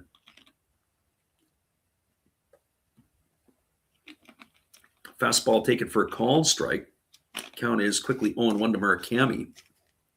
Murakami batting from the left side here.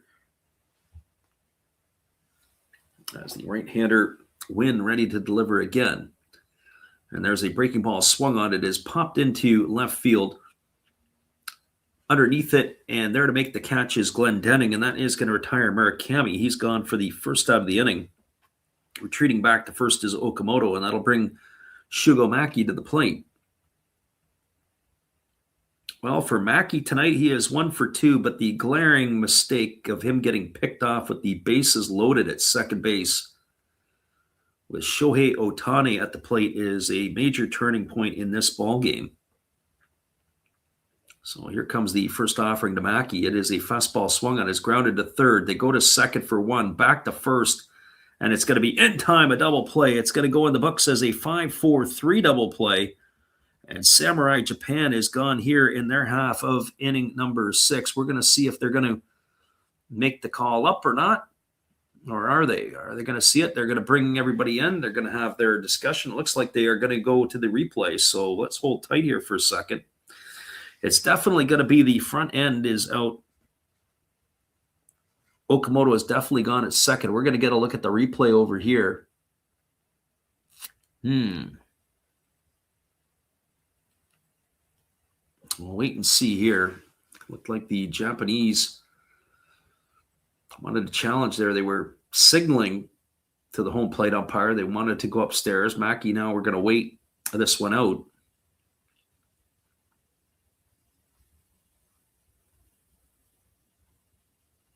And the call has been overturned. It's going to end up being a fielder's choice that is going to erase Okamoto. He goes in the books 5-4. So Maki is safe at first. We got to look at the replay. And I agree with the overturned call. That is correct. And so Maki is going to be safe at first. And that is going to bring up to the plate Sosuke Genda, or scheduled to bring up Genda.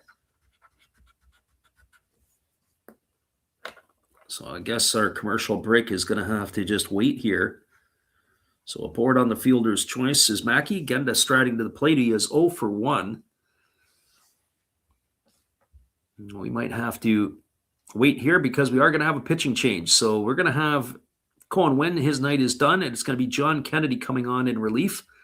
So stick around, everybody. We'll be back in just a couple of moments after this. Our friend Steve will keep you entertained with a pitching change. Hello, everybody. Steve Rodemacher coming back at you again. And during this pitching change, for a change of pace, let's open some baseball cards. We'll get through these quickly. 2023 Topps Big League. We have rookie card of Tyler Freeman to go along with a Matt Chapman. And why not a Jake Cronenworth? Shoot 'em, Jake! We do have a rookie card of Brett Beatty. That's pretty cool. To go along with the uncommon Carlos Correa. Pretty common to me, but what do I know? Trey Mancini to go along with a rookie of Kodai Senga. Freddie, tell them about Kodai. And one of my favorites, Devin Williams of my Milwaukee Brewers. All right, looks like the pitcher's coming in. Freddie, you can take over now. Appreciate you there, Steve, and the support you give to our channel. Check him out after the game. That is Steve Rodemacher. And we do have a pitching change. It is going to be John Kennedy, and the Australians just keep rolling out the big hombres, and this is one of the bigger ones. 6'8" John Kennedy stands at 245 pounds. The lefty coming on in relief here, the 31-year-old, as he will be entering it here. He was with the Canberra Cavalry, and he's also been with the Brisbane Bandits. He was with the Bandits this past year. And he began he had some time a number of years ago with the Melbourne Aces. So he has been around in the Australian League with a few different teams. Once upon a time, he was with the Atlanta Braves organization. And so he has got some professional experience behind him with the Atlanta Braves, but that has been long since behind him. So Kennedy to face Sosuke Genda here with 2 gone. He had 10 starts with Brisbane last year. As the 31-year-old kicks and delivers, there's a fastball swung on and is fouled off into the feet of Perkins, but it might have got his fingers too, as it looked like where he had his hand was in front. So no balls and 1 strike it is to Genda. Robbie Perkins, the catcher for the Australians. Others who are listed as catchers are Mitchell Edwards and Alex Hall. Hall, of course, is the DH in this one. Pitch on the way. Squaring to bunt is Genda, and he takes a called strike. Count now goes to 0-2.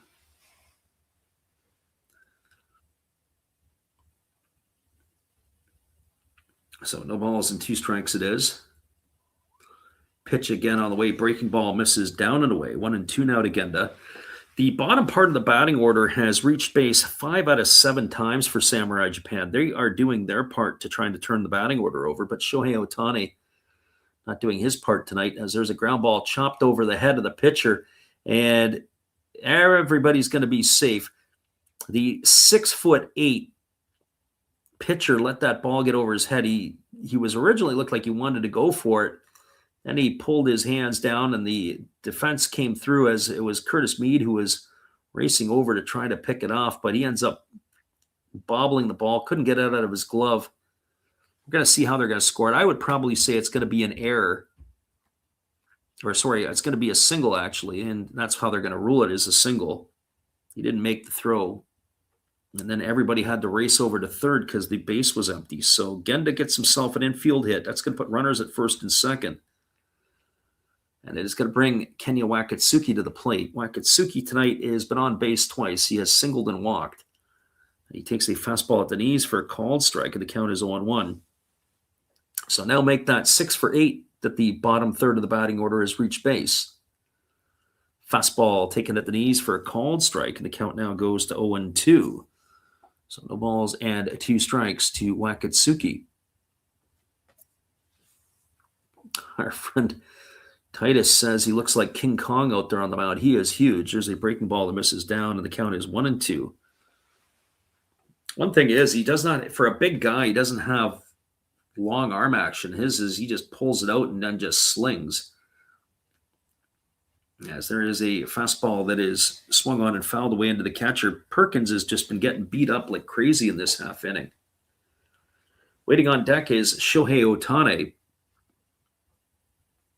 as they got runners at first and second with 2 gone. Wakatsuki waggling the bat. And the pitch on the way. It is a fastball swung on. It is grounded over to short. And I flip to second. That's going to be a fielder's choice. It's going to erase Genda at second, 6-4 for the third out of the inning. And that is going to do it here, as we are now through 6 complete. Well, no runs in the inning. There was a hit. There was no errors. And there were 2 runners left to board. Your scores were now through 6 complete, 2/3 of the game in the books. It is Australia 1 and Japan nothing. Stick around, everybody. We'll be back with the final third of this game when we come back after this. Hello, this is Eric Fox, formerly of the Oakland A's and Texas Rangers baseball teams. If you want to learn about Japanese baseball, see Coach Fred of Last Raps Baseball.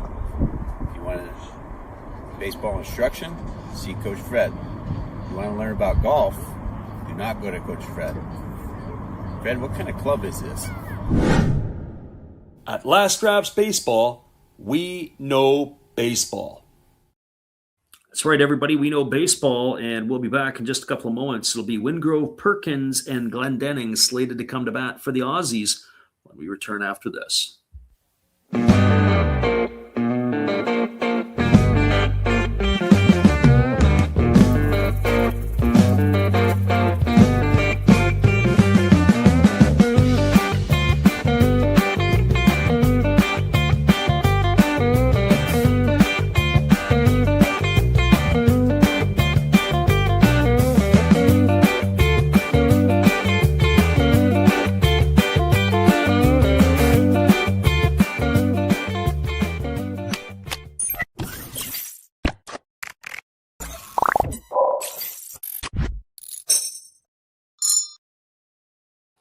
Welcome back, everybody. It is going to be the 6, 7, and 8 hitters slated to come to bat for Australia. That means Rickson, Wingrove, Robbie Perkins, and Robbie Glendenning.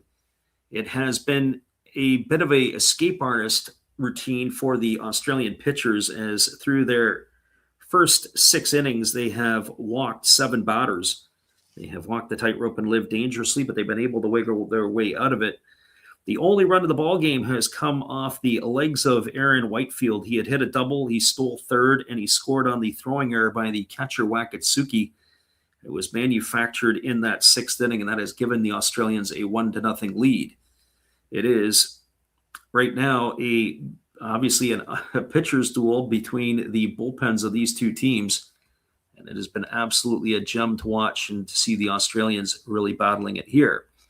Well, that is going to bring Wingrove to the plate. He is 0 for 2 tonight. Samita is still on the hill here for the Samurai Japan. And the first pitch is a breaking ball taken for a called strike, and the count is quickly 0-1. Pitch on the way. It is a breaking ball swung on and missed. The count now goes to 2. Winner of this game will clinch their spot in the quarterfinals. Loser of this game, depending on who it is, will have a different road to hoe. There's a breaking ball that is swung on and missed, and that's going to retire Wingrove. If Japan was to lose this game tonight, they have their last game against the Czechs, and basically that would be a formality. Something crazy would have to happen if they lost to the Czechs. They'd have to win that game, and they would punch their ticket into the quarterfinals.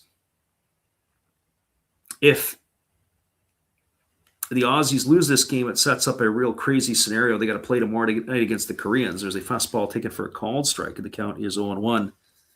And then should they win that game, they would go through. But if they lost that game, then we have a real crazy scenario in terms of run differences. That breaking ball misses down, and the count goes to 1-1. So 1 ball and 1 strike to Perkins. Perkins 2 for 9 in the tournament. He does have a homer and 3 RBIs. As the pitch is a fastball swung on, it is lifted into shallow right field, moving over underneath it, and there to make the catch is Kondo, and that is going to retire Perkins for the 2nd out of the inning. And that is going to leave it all up to Robbie Glendenning. So for Glendenning, he is 0 for 2, or sorry, check that. He is 0 for 1 tonight. He came in to pinch hit for Chris Burke. Back in the 5th inning, he struck out in his only plate appearance. Pitch on the way is a breaking ball that misses upstairs. Count is 1-0. And no matter what happens, we'll have that game between Australia and Korea tomorrow night. As the 1-0 pitch is on the way, there's a fastball swung through and missed, and the count now goes to 1-1. So 1 ball and 1 strike.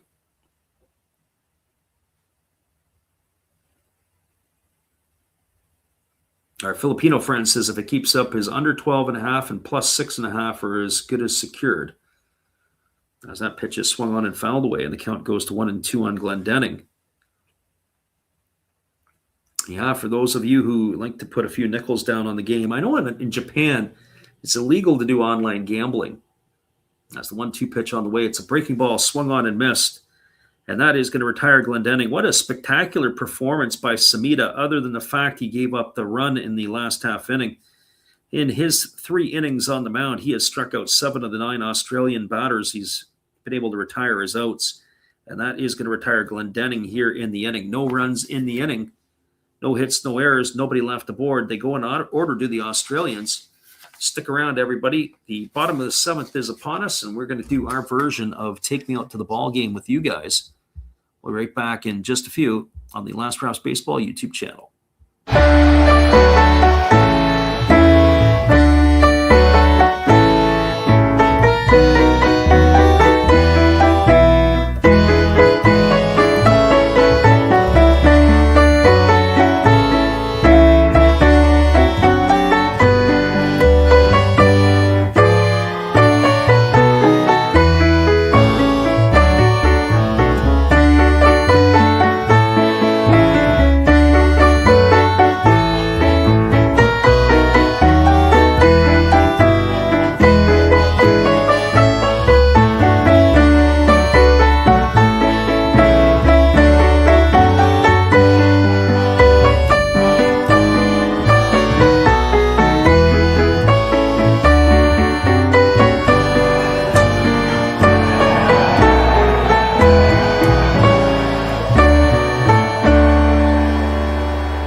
Welcome back, everybody. We are moving to the bottom half of inning number 7. And why you're here, well, it's probably because Shohei Ohtani is coming to bat.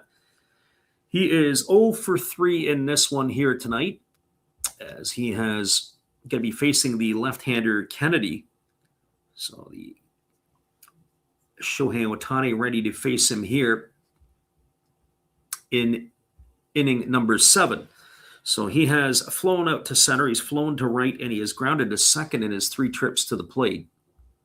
So officially 0 for 3 here. As we had mentioned before, the Achilles heel tonight for the Aussies has been their walks. They have walked way too many batters here in this one. As we are just waiting for our feed to be able to resume. As it is, as we mentioned, a spot here. It is 1 ball and no strikes to Seiya Suzuki. It looks like that we missed the whole Ohtani at bat. Unbelievable. He had walked on 4 pitches, so he is aboard at first base. And Seiya Suzuki is here. That's unbelievable. Might as well take the feed right off if that's going to happen. So we've got fastball missing outside to Suzuki. It is 1 ball and 1 strike to him. And another fastball missing outside. It's gone to 2-1. So that ought to throw things out of whack for a little bit. So Seiya Suzuki at the plate. He has walked twice tonight. He has also popped to short. And the pitch on the way is a fastball swung on, and it's lifted foul down the right field line. And the count goes to 2-2. Our Filipino friend says that sports betting is legal here, but you have to bet sports bar or wherever that might be, as there is another left-hander up in the Australian bullpen. Kennedy delivers. It's a fastball that misses down and in. The count goes 3-2 to Suzuki. So 3 balls and 2 strikes. Looks like it is the left-hander Jack O'Loughlin, who has already picked up a win here in the tournament. As Kennedy now steps off, but that is the batter Suzuki who has asked for time. So 3 balls and 2 strikes to Suzuki. Ohtani, with a big smile over at first base, gets his lead. As the left-hander delivers, there's a fastball swung on. This is lifted into right field, coming in and making the catch as the right fielder Kennelly, and that is going to retire Suzuki for the first out of the inning, and that'll bring up Kensuke Kondo to the plate. was talking a little bit about this Japanese lineup here, and not the traditional Japanese lineup that we're used to seeing where they nickel and dime, they bunt, they do a lot of things. They do have a couple of players who can do some of that, but as a whole, they really want to try to bang with this lineup. And I think you could do it with some of the second-rate teams. I don't know if you're going to be able to do it with the Dominicans and the Americans. I guess time will tell. I would like to have seen a more balanced attack. Certainly, we were talking earlier about Yukio Shudo maybe in center, or possibly even Koji Chikamoto, who isn't with the national team. Fastball swung on, grounded over to first. They go to second for one. It's going to be back to first, and the ball gets by the pitcher covering. Backing up on the play is Robbie Perkins. So that's going to go down as a fielder's choice. They applied the tag to Kondo, but he said he didn't make any effort to go to second base. We'll watch that one again. Nice play on the backhand by the first baseman, Wingrove. He got to second for one. They had time. The other thing is that it looked like that Kennedy had overran the bag. He needed to find out where the bag was. He wasn't able to make the play. So fielder's choice erases Otane. He's gone 3-6 for out number 2. And that is going to bring Masataka Yoshida to the plate. And the first pitch to Yoshida is a fastball taken at the knees for a called strike, and the count is 0-1. Yoshida 0 for 2 on a walk tonight. He is 4 for 9 in the tournament. Pitch on the way.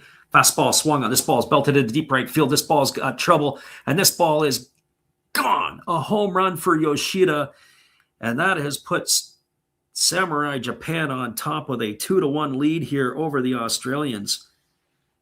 He went down and got it, did Yoshida, and he golfed it into the seats. And that has given the Japanese a 2-1 lead. So for those of you who are hanging in here, wondering if Cinderella was going to have the glass slipper on all night, well, it looks like Australia is going to have to go back to the shoe store to see if they could get another one, because it is now a 2-1 Samurai Japan lead. And that is going to bring Kaz Okamoto to the plate. And the first pitch to Okamoto is a fastball taken for a called strike. And the count is quickly 0-1. Okamoto tonight has reached base twice. He has walked twice. He's also flown to center. Fastball swung on, grounded back to Kennedy. The underhand flips it to first, and that is going to do it. Ground out 1-3 to end the inning. But we now have a new scoreline in this one. 2 runs in the inning on the benefit of only 1 hit. There was no errors, and there was nobody left aboard. Your score as we move to the top of the 8th inning. It is Samurai Japan 2 and Australia 1. Stay with us, everybody. We'll be back in just a few with all the action on the Last Raps Baseball YouTube channel.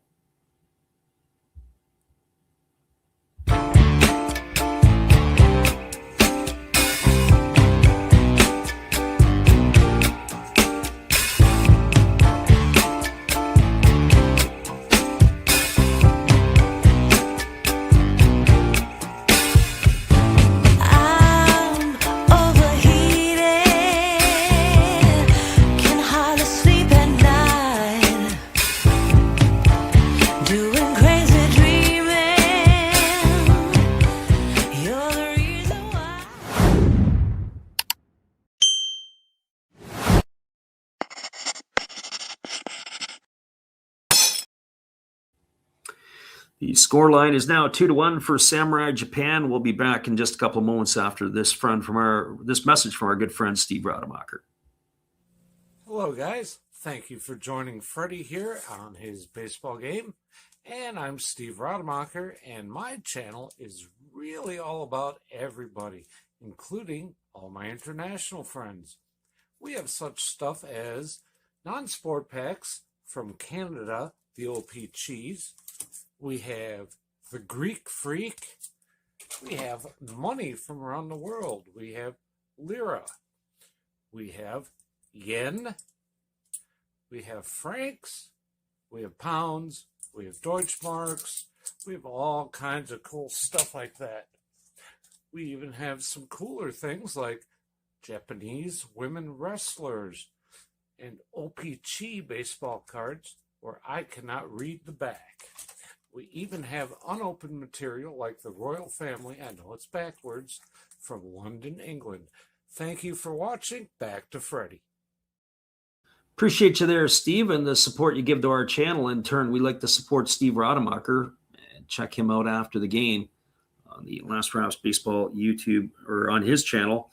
And right now you're listening to the Last Raps Baseball YouTube channel and the call of the game between Samurai Japan and Australia. It is a 2-1 Australian lead. And coming to bat here in the top of the eighth, it's supposed to be Tim Kennelly, Travis Bazana, and Curtis Mead. We have a pitching change as Atsuki Tanichi is in the game. He'll be the third pitcher used as he is taking over here for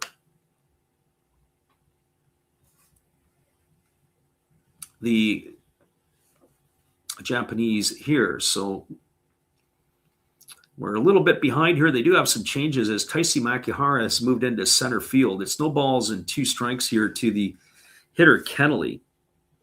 As it's 9-1-2 to come to bat. The first pitch on the way, or the third pitch on the way, as a breaking ball swung on and missed. And Kennelly is in the books. He has gone for the first out of the inning. And that is going to bring up the top of the order in Travis Bazana. Well, Bazana has reached base on a fielder's choice, but he's also flown out twice to left field. He is 2 for 11 now in the tournament. He comes to bat on the left side here against Tanichi.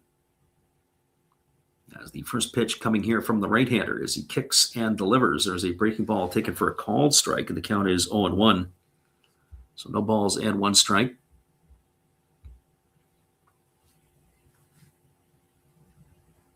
Our friend Mike Cool Hook says MLB doesn't have a lot of players. You like Ben Zobrist. There's a fastball that misses down. Count goes to 1-1. Maybe you're just watching the wrong team. Zobrist, of course, was a Cub and a Tampa Bay. But the thing is he says the league is boring now, as that fastball is swung on and lifted foul. And that's what I was talking about with the Japanese team. The Japanese team almost emulates a Latin team or an American team. It's like home runs, and it's all or nothing. And they have not been able to produce tonight, or at least put the ball in play like we're used to. There's a ground ball hit up the middle, fielded by Genda. They throw to first, a little bit off of line as it took Murakami to the outfield side. That is going to be a ground out 6-3. Bazana's in the books for the second out of the inning, and that is going to bring up the third baseman in Curtis Mead. Our friend Chris is checking in. He says, checking in from Great Britain. No clock change for you guys. Yeah. They should have changed the clock in the middle of the fifth between Great Britain and the USA. We were chuckling about that game last night because what had happened is they brought in a guy named Scrub to pitch, and that's exactly what happened to the Great Britain. They had a scrub pitch, and he came in and gave up 5 runs. There's a breaking ball delivered to Mead. He's taken it for a called strike, and the count is 0-1. Mead 0 for 3 today, 4 for 11 in the tournament. As the pitch is on the way, there's a fastball that misses down, and the count goes to 1-1. And so, as our friend Mike Cole Hooks points out, a lot of strikeouts, a lot of home runs, and then not a lot of action. And that's why we call the Japanese games late night, because maybe the talent level isn't as good as what you find in Major League Baseball, the ability. But the baseball is far more entertaining, as there's a fastball swung on and missed, and the count goes to 1-2. That's what happens. It's kind of like the NBA in basketball as well as the college basketball. Sometimes the NBA players are just too good. And the college players just make those few more mistakes. There's a fastball swung on and missed, and Mead goes in the books. He's gone for the third out of the inning. And that is going to do it here for Australia in their half of the eighth. Well, bad news for the Australians. That's 8 in a row retired by Japanese pitching. They're going to have one more crack in the ninth. They had no runs, no hits, no errors, and nobody left aboard. Your score as we move to the bottom of the eighth inning, it is 2-1 for Samurai Japan. Stick around, everybody. We appreciate you guys for hanging in here with us on the Last Raps Baseball YouTube channel. We'll we'll take this time out and we'll come back and chat with our friend Chris, as well as everybody else who was checked in tonight for this game. Thanks for stopping in, everybody. Murakami, Mackey, and Genda to come to bat when we return after this.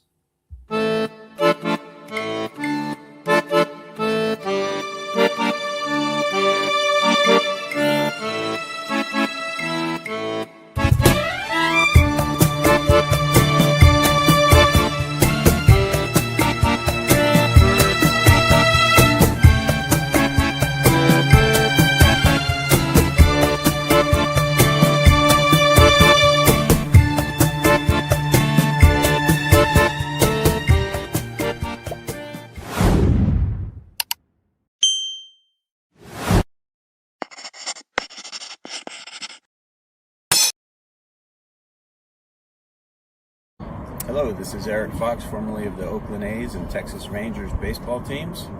If you want to learn about Japanese baseball, see Coach Fred of Last Raps Baseball. If you want baseball instruction, see Coach Fred. If you want to learn about golf, do not go to Coach Fred. Fred, what kind of club is this? At Last Raps Baseball, we know baseball.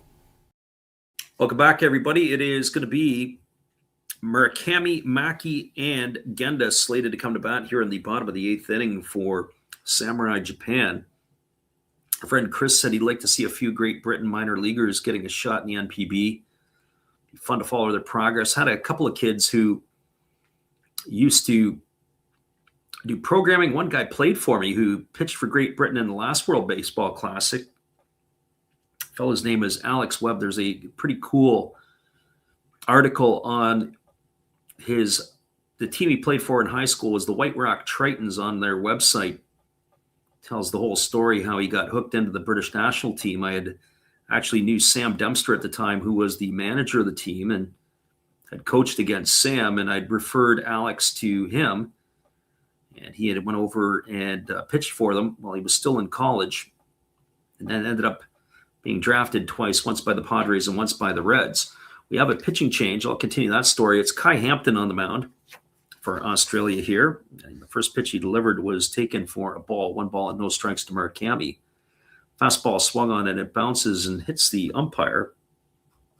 And the count now goes to 1-1. Anyways, Alex Webb was born in Watford, England, and carried a Canadian passport. Ended up pitching for Great Britain, and he pitched in the last World Baseball Classic, which was kind of cool. And he also got a chance to pitch against Canada. Here's the pitch. It's a fastball that misses inside, and the count is 2-1. But he is now on the wrong side of 30. He is retired. He retired from the Cincinnati Reds organization. He had some issues with his throwing shoulder. Had a pretty decent career. I think he got to high A. Maybe could have got a little bit further had he not had the shoulder issues. Ticey in the bullpen, he is warming up, and there's a breaking ball that misses outside to Murakami, and that is going to be ball 4. He is aboard with a leadoff walk, and that has been what we've been barking about all night. Yet another walk here issued by the Australians. And by our count, that is the 9th of the game, and that is going to bring a pinch runner in here for Murakami. It's going to be Yukio Shudo, who led the Pacific League in stolen bases. The other pitcher for Great Britain was a youngster. His name was Cameron Moore. He had come to our programming, and he had pitched with the junior national team. And he had pitched in the Western Canadian League in the College Summer League last year, but I think he has since hung it up. And I don't know if he's going to pursue any further opportunities playing baseball or not. Here's the first pitch to Mackey. It's a breaking ball taken for a called strike. The count is 0-1. Mackey, he is 1 for 3 tonight. He's got a single in 3 trips. As the right-hander Hampton holds to the set. They throw over to first base, and diving back in time is the runner, Yukio Shudo. Mackey, of course, was wearing the goat horns in the 4th inning as he was picked off at second base with the bases loaded with Otani at the plate. He takes a breaking ball over for a called strike, and he's in the hole now at 0-2. So no balls and 2 strikes to the second baseman of the Samurai Japan. There goes the runner. Here's the pitch. It's a breaking ball. It misses way outside, and it's going to be an easy steal of second base by Shudo. That's going to run the count now to a ball and 2 strikes on Mackey. So this is where I would expect with Japan, or at least would have expected with Japan, now that Shudo has stolen second base. Let's see what kind of situational hitting Mackey's going to provide. Is he going to be able to advance the runner to third? And here comes the pitch. Fastball swung on. It's chopped over to the right side. Good piece of hitting by Mackey. Fielding it is the first baseman, Rickson Wingrove, and he steps on the base. So it's going to be a ground out to 3 for the first out of the inning. Advancing over to third is Shudo. That is going to bring Sosuke Genda to the plate. So if you want some excitement, keep your eyes here. If there was ever an opportunity for a suicide or a safety squeeze, this would be it right now. Genda at the plate. Pretty good bunter. Runner at third, Shudo with more than plus speed. And Hampton ready to deliver. Here comes the pitch. Breaking ball misses way outside. The count is 1-0.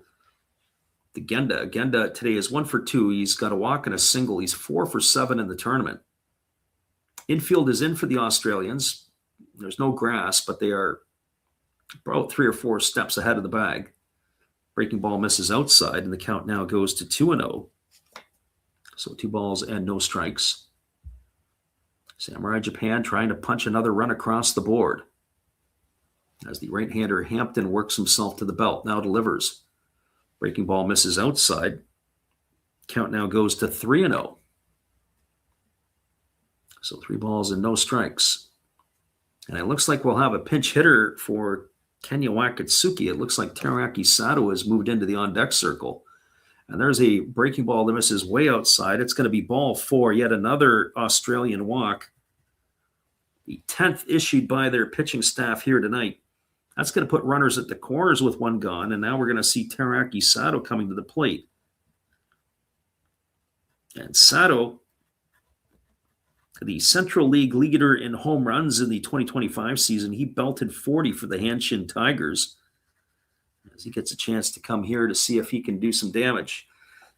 Hit 277. He also drove in 102 runs. But for those of you who do follow Japanese baseball, he's kind of got a all or nothing approach at the plate. So Sato stepping in. Waiting on the first offering here from Hampton. They are definitely playing Sato more to pull. Dale is almost over top of the bag at second base. There's a fastball swung on, and he goes the other way with it. It's slicing down the line, and it's going to land in fair territory. That's going to be extra bases. Shudo's in to score, and sliding into third is going to be Sosuke Genda on the double off the bat of Sato. So I didn't have that on my bingo card either. He goes the other way. Good piece of hitting. Ball drops in. Shudo comes around to score the 3rd run of the ball game for the Japanese. And they've got runners at second and third with 1 gone, and it's going to bring up the top of the order in Shohei Ohtani.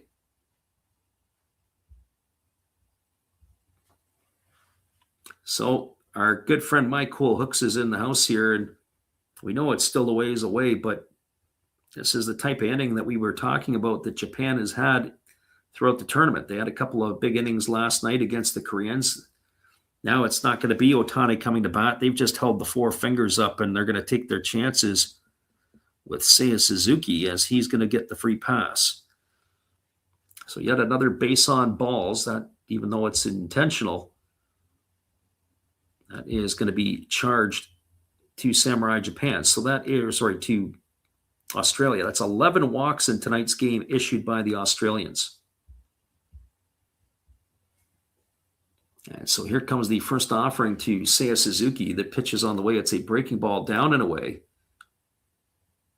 And 1 ball and no strikes it is to Suzuki. Suzuki tonight, he has walked twice. He has popped to short and flown out to right.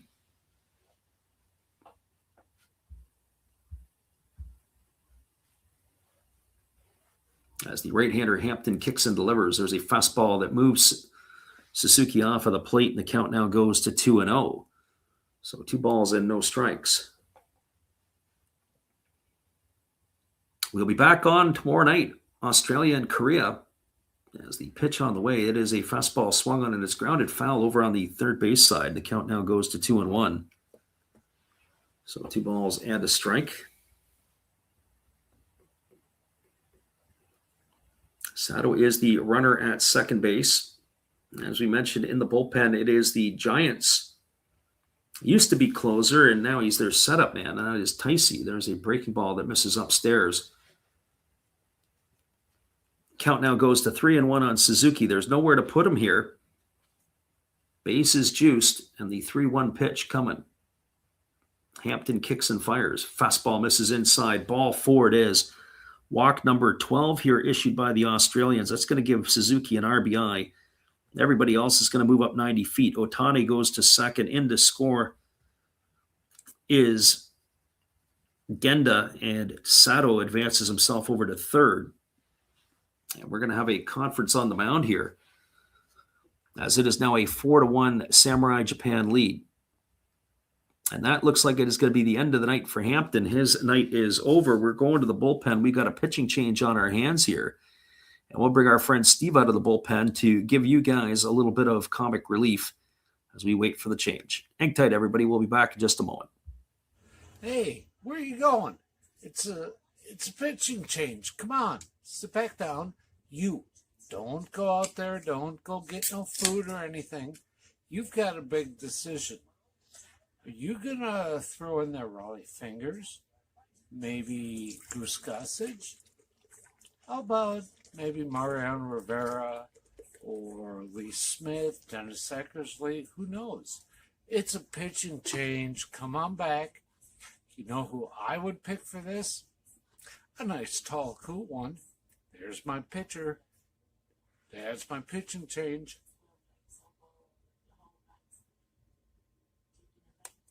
That's a winning combination. Come see my channel. You know, every day is opening day. And according to Bob, I must be in the front row. Blah. Welcome back, everybody. We have a pitching change. It is going to be Cooper Morgan on in relief here as the parade out of the Australian bullpen continues. He'll be the 7th pitcher used tonight by the Aussies. So Cooper Morgan on in relief. We have a pinch hitter here as Shota Morishita is coming off the bench to hit for Kensuke Kondo. Kondo finally going to have a seat. So Morishita coming in as Kondo. We mentioned 0 for 12 in the tournament. And you got to wonder at what point in time that Ibata is going to say, I've seen enough. So Morishita, the Hanshin Tiger right fielder, coming in to replace Kondo. As the tune-up tosses are just being finished here by Morgan.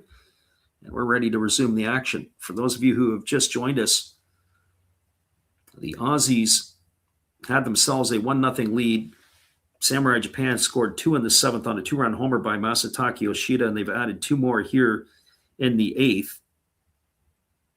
As it is Morishita stepping up to the dish. Here comes the offering to him. First pitch fastball misses down and away. There's only 1 gone here in the inning. So 1 ball and no strikes to Morishita. Hit 275 with the Tigers last year with 23 homers and 89 runs batted in. And the pitch on the way from the lefty almost hits Morishita. And that's going to make the count now 2-0. So 2 balls and no strikes. And right now, no sign of where they're going to be able to stop the bleeding. This is where the game, unfortunately for Australia, it's been a great game to this point. We were wondering if the Japanese, when they would have this big inning, and it is looming right now. Here's the 2-0 pitch. Fastball swung on and missed, and the count now goes to 2-1. 2 balls and 1 strike. Morishita waggling the bat. And the left-hander ready to go back to work. He kicks and fires. There's a fastball swung on it, is chopped over to short. They go to second for one, back to first. Oh, that's exactly what the Aussies needed, an inning-ending double play. It goes as a 6-4-3 variety, and the reliever who came in, Cooper Morgan, able to induce it. Well, that is going to do it here for Japan in their half of the inning. They scored a pair of runs, and they did it with only one hit. There was no errors, and there were 2 runners left aboard. We are now through 8 complete innings. Your score is Samurai Japan 4 and Australia 1. Stick around, everybody. We'll be back with the call at the top of the 9th inning in just a couple of moments. It is Last Drafts Baseball's YouTube channel. We'll be right back in a few. Good evening, ladies and gentlemen. Namaste. Hey, I hope you guys have been enjoying the game. My name is Hollis. I've got a YouTube channel called Another Hollis Build. I love baseball cards. I open up brand new product for you guys. I open up old stuff. I do breaks. I do auctions. All kinds of stuff concerning baseball. I'm Friars faithful, Padres to the end. I also love Garbage Pail Kids and my animals. I have a ton of animals. It's like a mini petting zoo here around my house. I also love my city. San Diego, baby. I'll take you all around the city and show you what's up.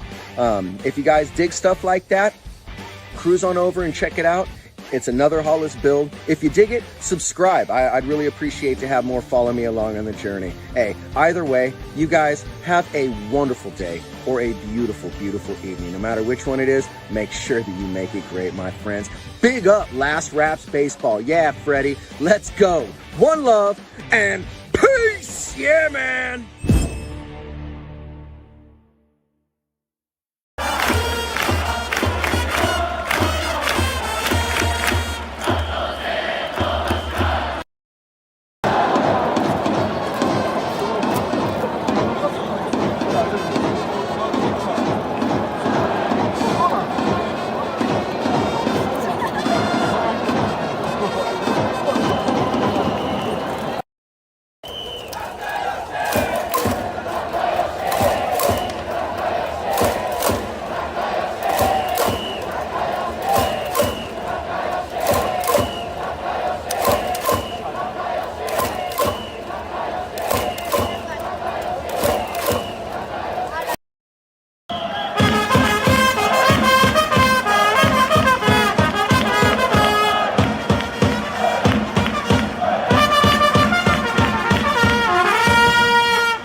Welcome back, everybody. We have a pitching change on our hands here as the Alberta Giants' Ticey is in the ball game as he is taking over here. He is going to be slated to face the 3, 4, and 5 hitters in the Australian batting order: Aaron Whitefield, Alex Hall, and Jared Dale to come to bat. And the first pitch is a fastball that misses outside. The count is 1-0. Whitefield has been a major part of the offense tonight. He is 3 for 3. He's got 2 singles, a double. He's stolen a base, and he scored the only run for the Aussies. And there's a fastball swung on, and it's hammered foul down the right field line, and the count goes even to 1-1. So 1 ball and 1 strike. Our Filipino friend says that Japan needs to improve their defense because the Dominican or USA will be eating good. Yeah, that is for sure. Pitch on the way. It is a fastball swung through and missed. And the count is 1-2. But unfortunately, the lineup that they're going to have to live with here, I don't like the balance in the lineup in terms of how they can win unless they decide they're going to have to make some substitutions. I think that, as I said before, maybe Shudo entering into the fray, maybe even Makihara, as there's a fastball swung on and grounded, foul over on the third base side. The count remains at 1-2. Makihara, of course, can play second. He can play first. He can play in the outfield. And they're not going to lose anything with his bat, maybe the power, but got enough power in the lineup. There's a fastball swung on. It's grounded to short. Again, to Fields that he fires to first, and that is going to retire Whitefield on a ground out 6-3. He's out for the first out of the inning. Our friend Mike Cool Hooks, who's been in here, one thing you're going to have to think about, the emotions in this game tonight for Australia and how much energy they've had to expend, and then to have to come back tomorrow night and play the Koreans. I mean, I don't want to predict ill will, but boy, you got to be concerned if Australia's going to have what they got left in the tank. There's a first pitch breaking ball that misses outside, and the count is 1-0. Especially having Japan on the ropes as they had them here tonight. 1-0 pitch on the way. Fastball swung on. This ball is lifted into deep right field. This ball is going to be trouble. And they're looking up, and it is gone. A home run. And let's not count the Aussies out yet. Alex Hall has taken Ticey deep for Australia's second run of the game. And that cuts the scoreline to 4-2. Hall's second hit of the night. This one a round tripper, though, as he gets high fives on his way back to the dugout. And that has cut the lead to 4-2.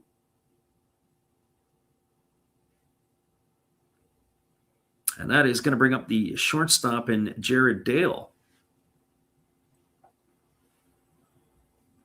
As Ticey kicks and fires, and the first pitch is a fastball that catches the outside corner for called strike, and count is 1-0. That pitch was middle in, and Hall was able to really pull his hands inside and extend it. As the pitch on the way is a fastball swung on and missed, and the count now goes to 0-2. So no balls and 2 strikes. So Australia not out of it yet.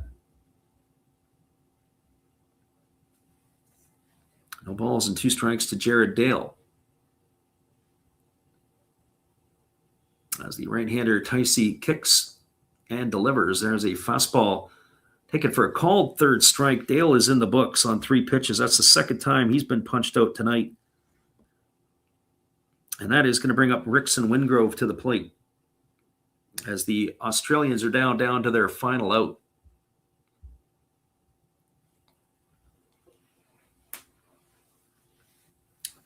Well, for Wingrove, he is 0 for 3. He has struck out twice against Japanese pitching. And the first pitch is a fastball that misses outside, and the count is 1-0.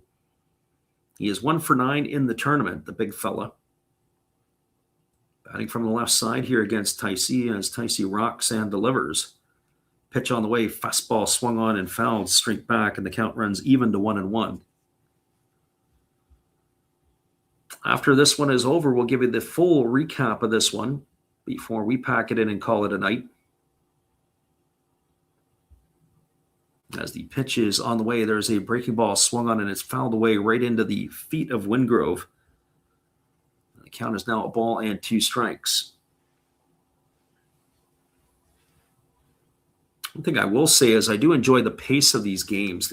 We're 2 hours and 30 minutes from the first pitch. As the 1-2 pitch is on the way, fastball just misses a bit low. The Aussies are down to their final strike right now. Wingrove, whatever he can do to get on base. Robbie Perkins waiting his turn on deck. Samurai Japan trying to close this one out. Pitch on the way. Fastball swung on. This ball is lined into deep left field. And looking up, and this one is gone. Another home run for the Aussies as Rickson Wingrove has taken Ticey yard the other way. And we're still not out of the woods yet. It is a 4-3 ball game. So our Filipino friend says, hey, he thought last night's game was pretty good. This game is turning into a heck of a ball game. So the never quit of the Australians is on full display here. And that's going to bring up Robbie Perkins to the plate. And Perkins has got some juice in the stick as well. He's 0 for 3 tonight.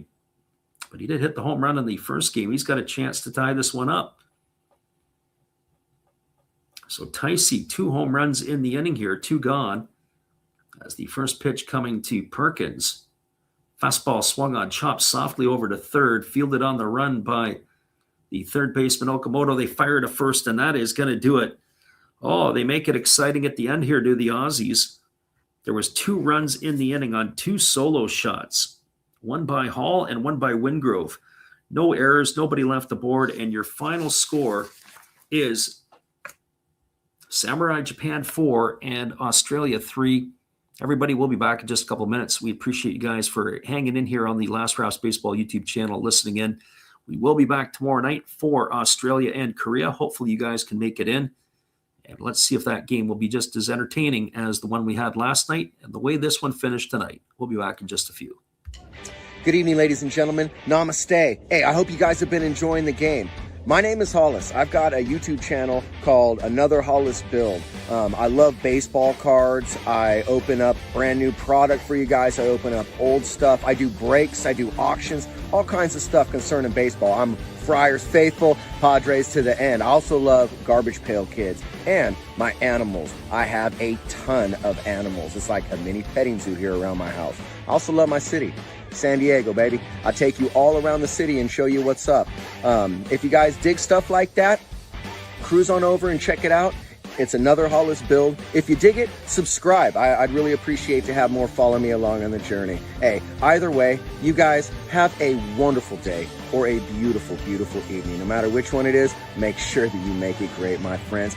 Big up Last Raps Baseball. Yeah, Freddie, let's go. One love and peace. Yeah, man.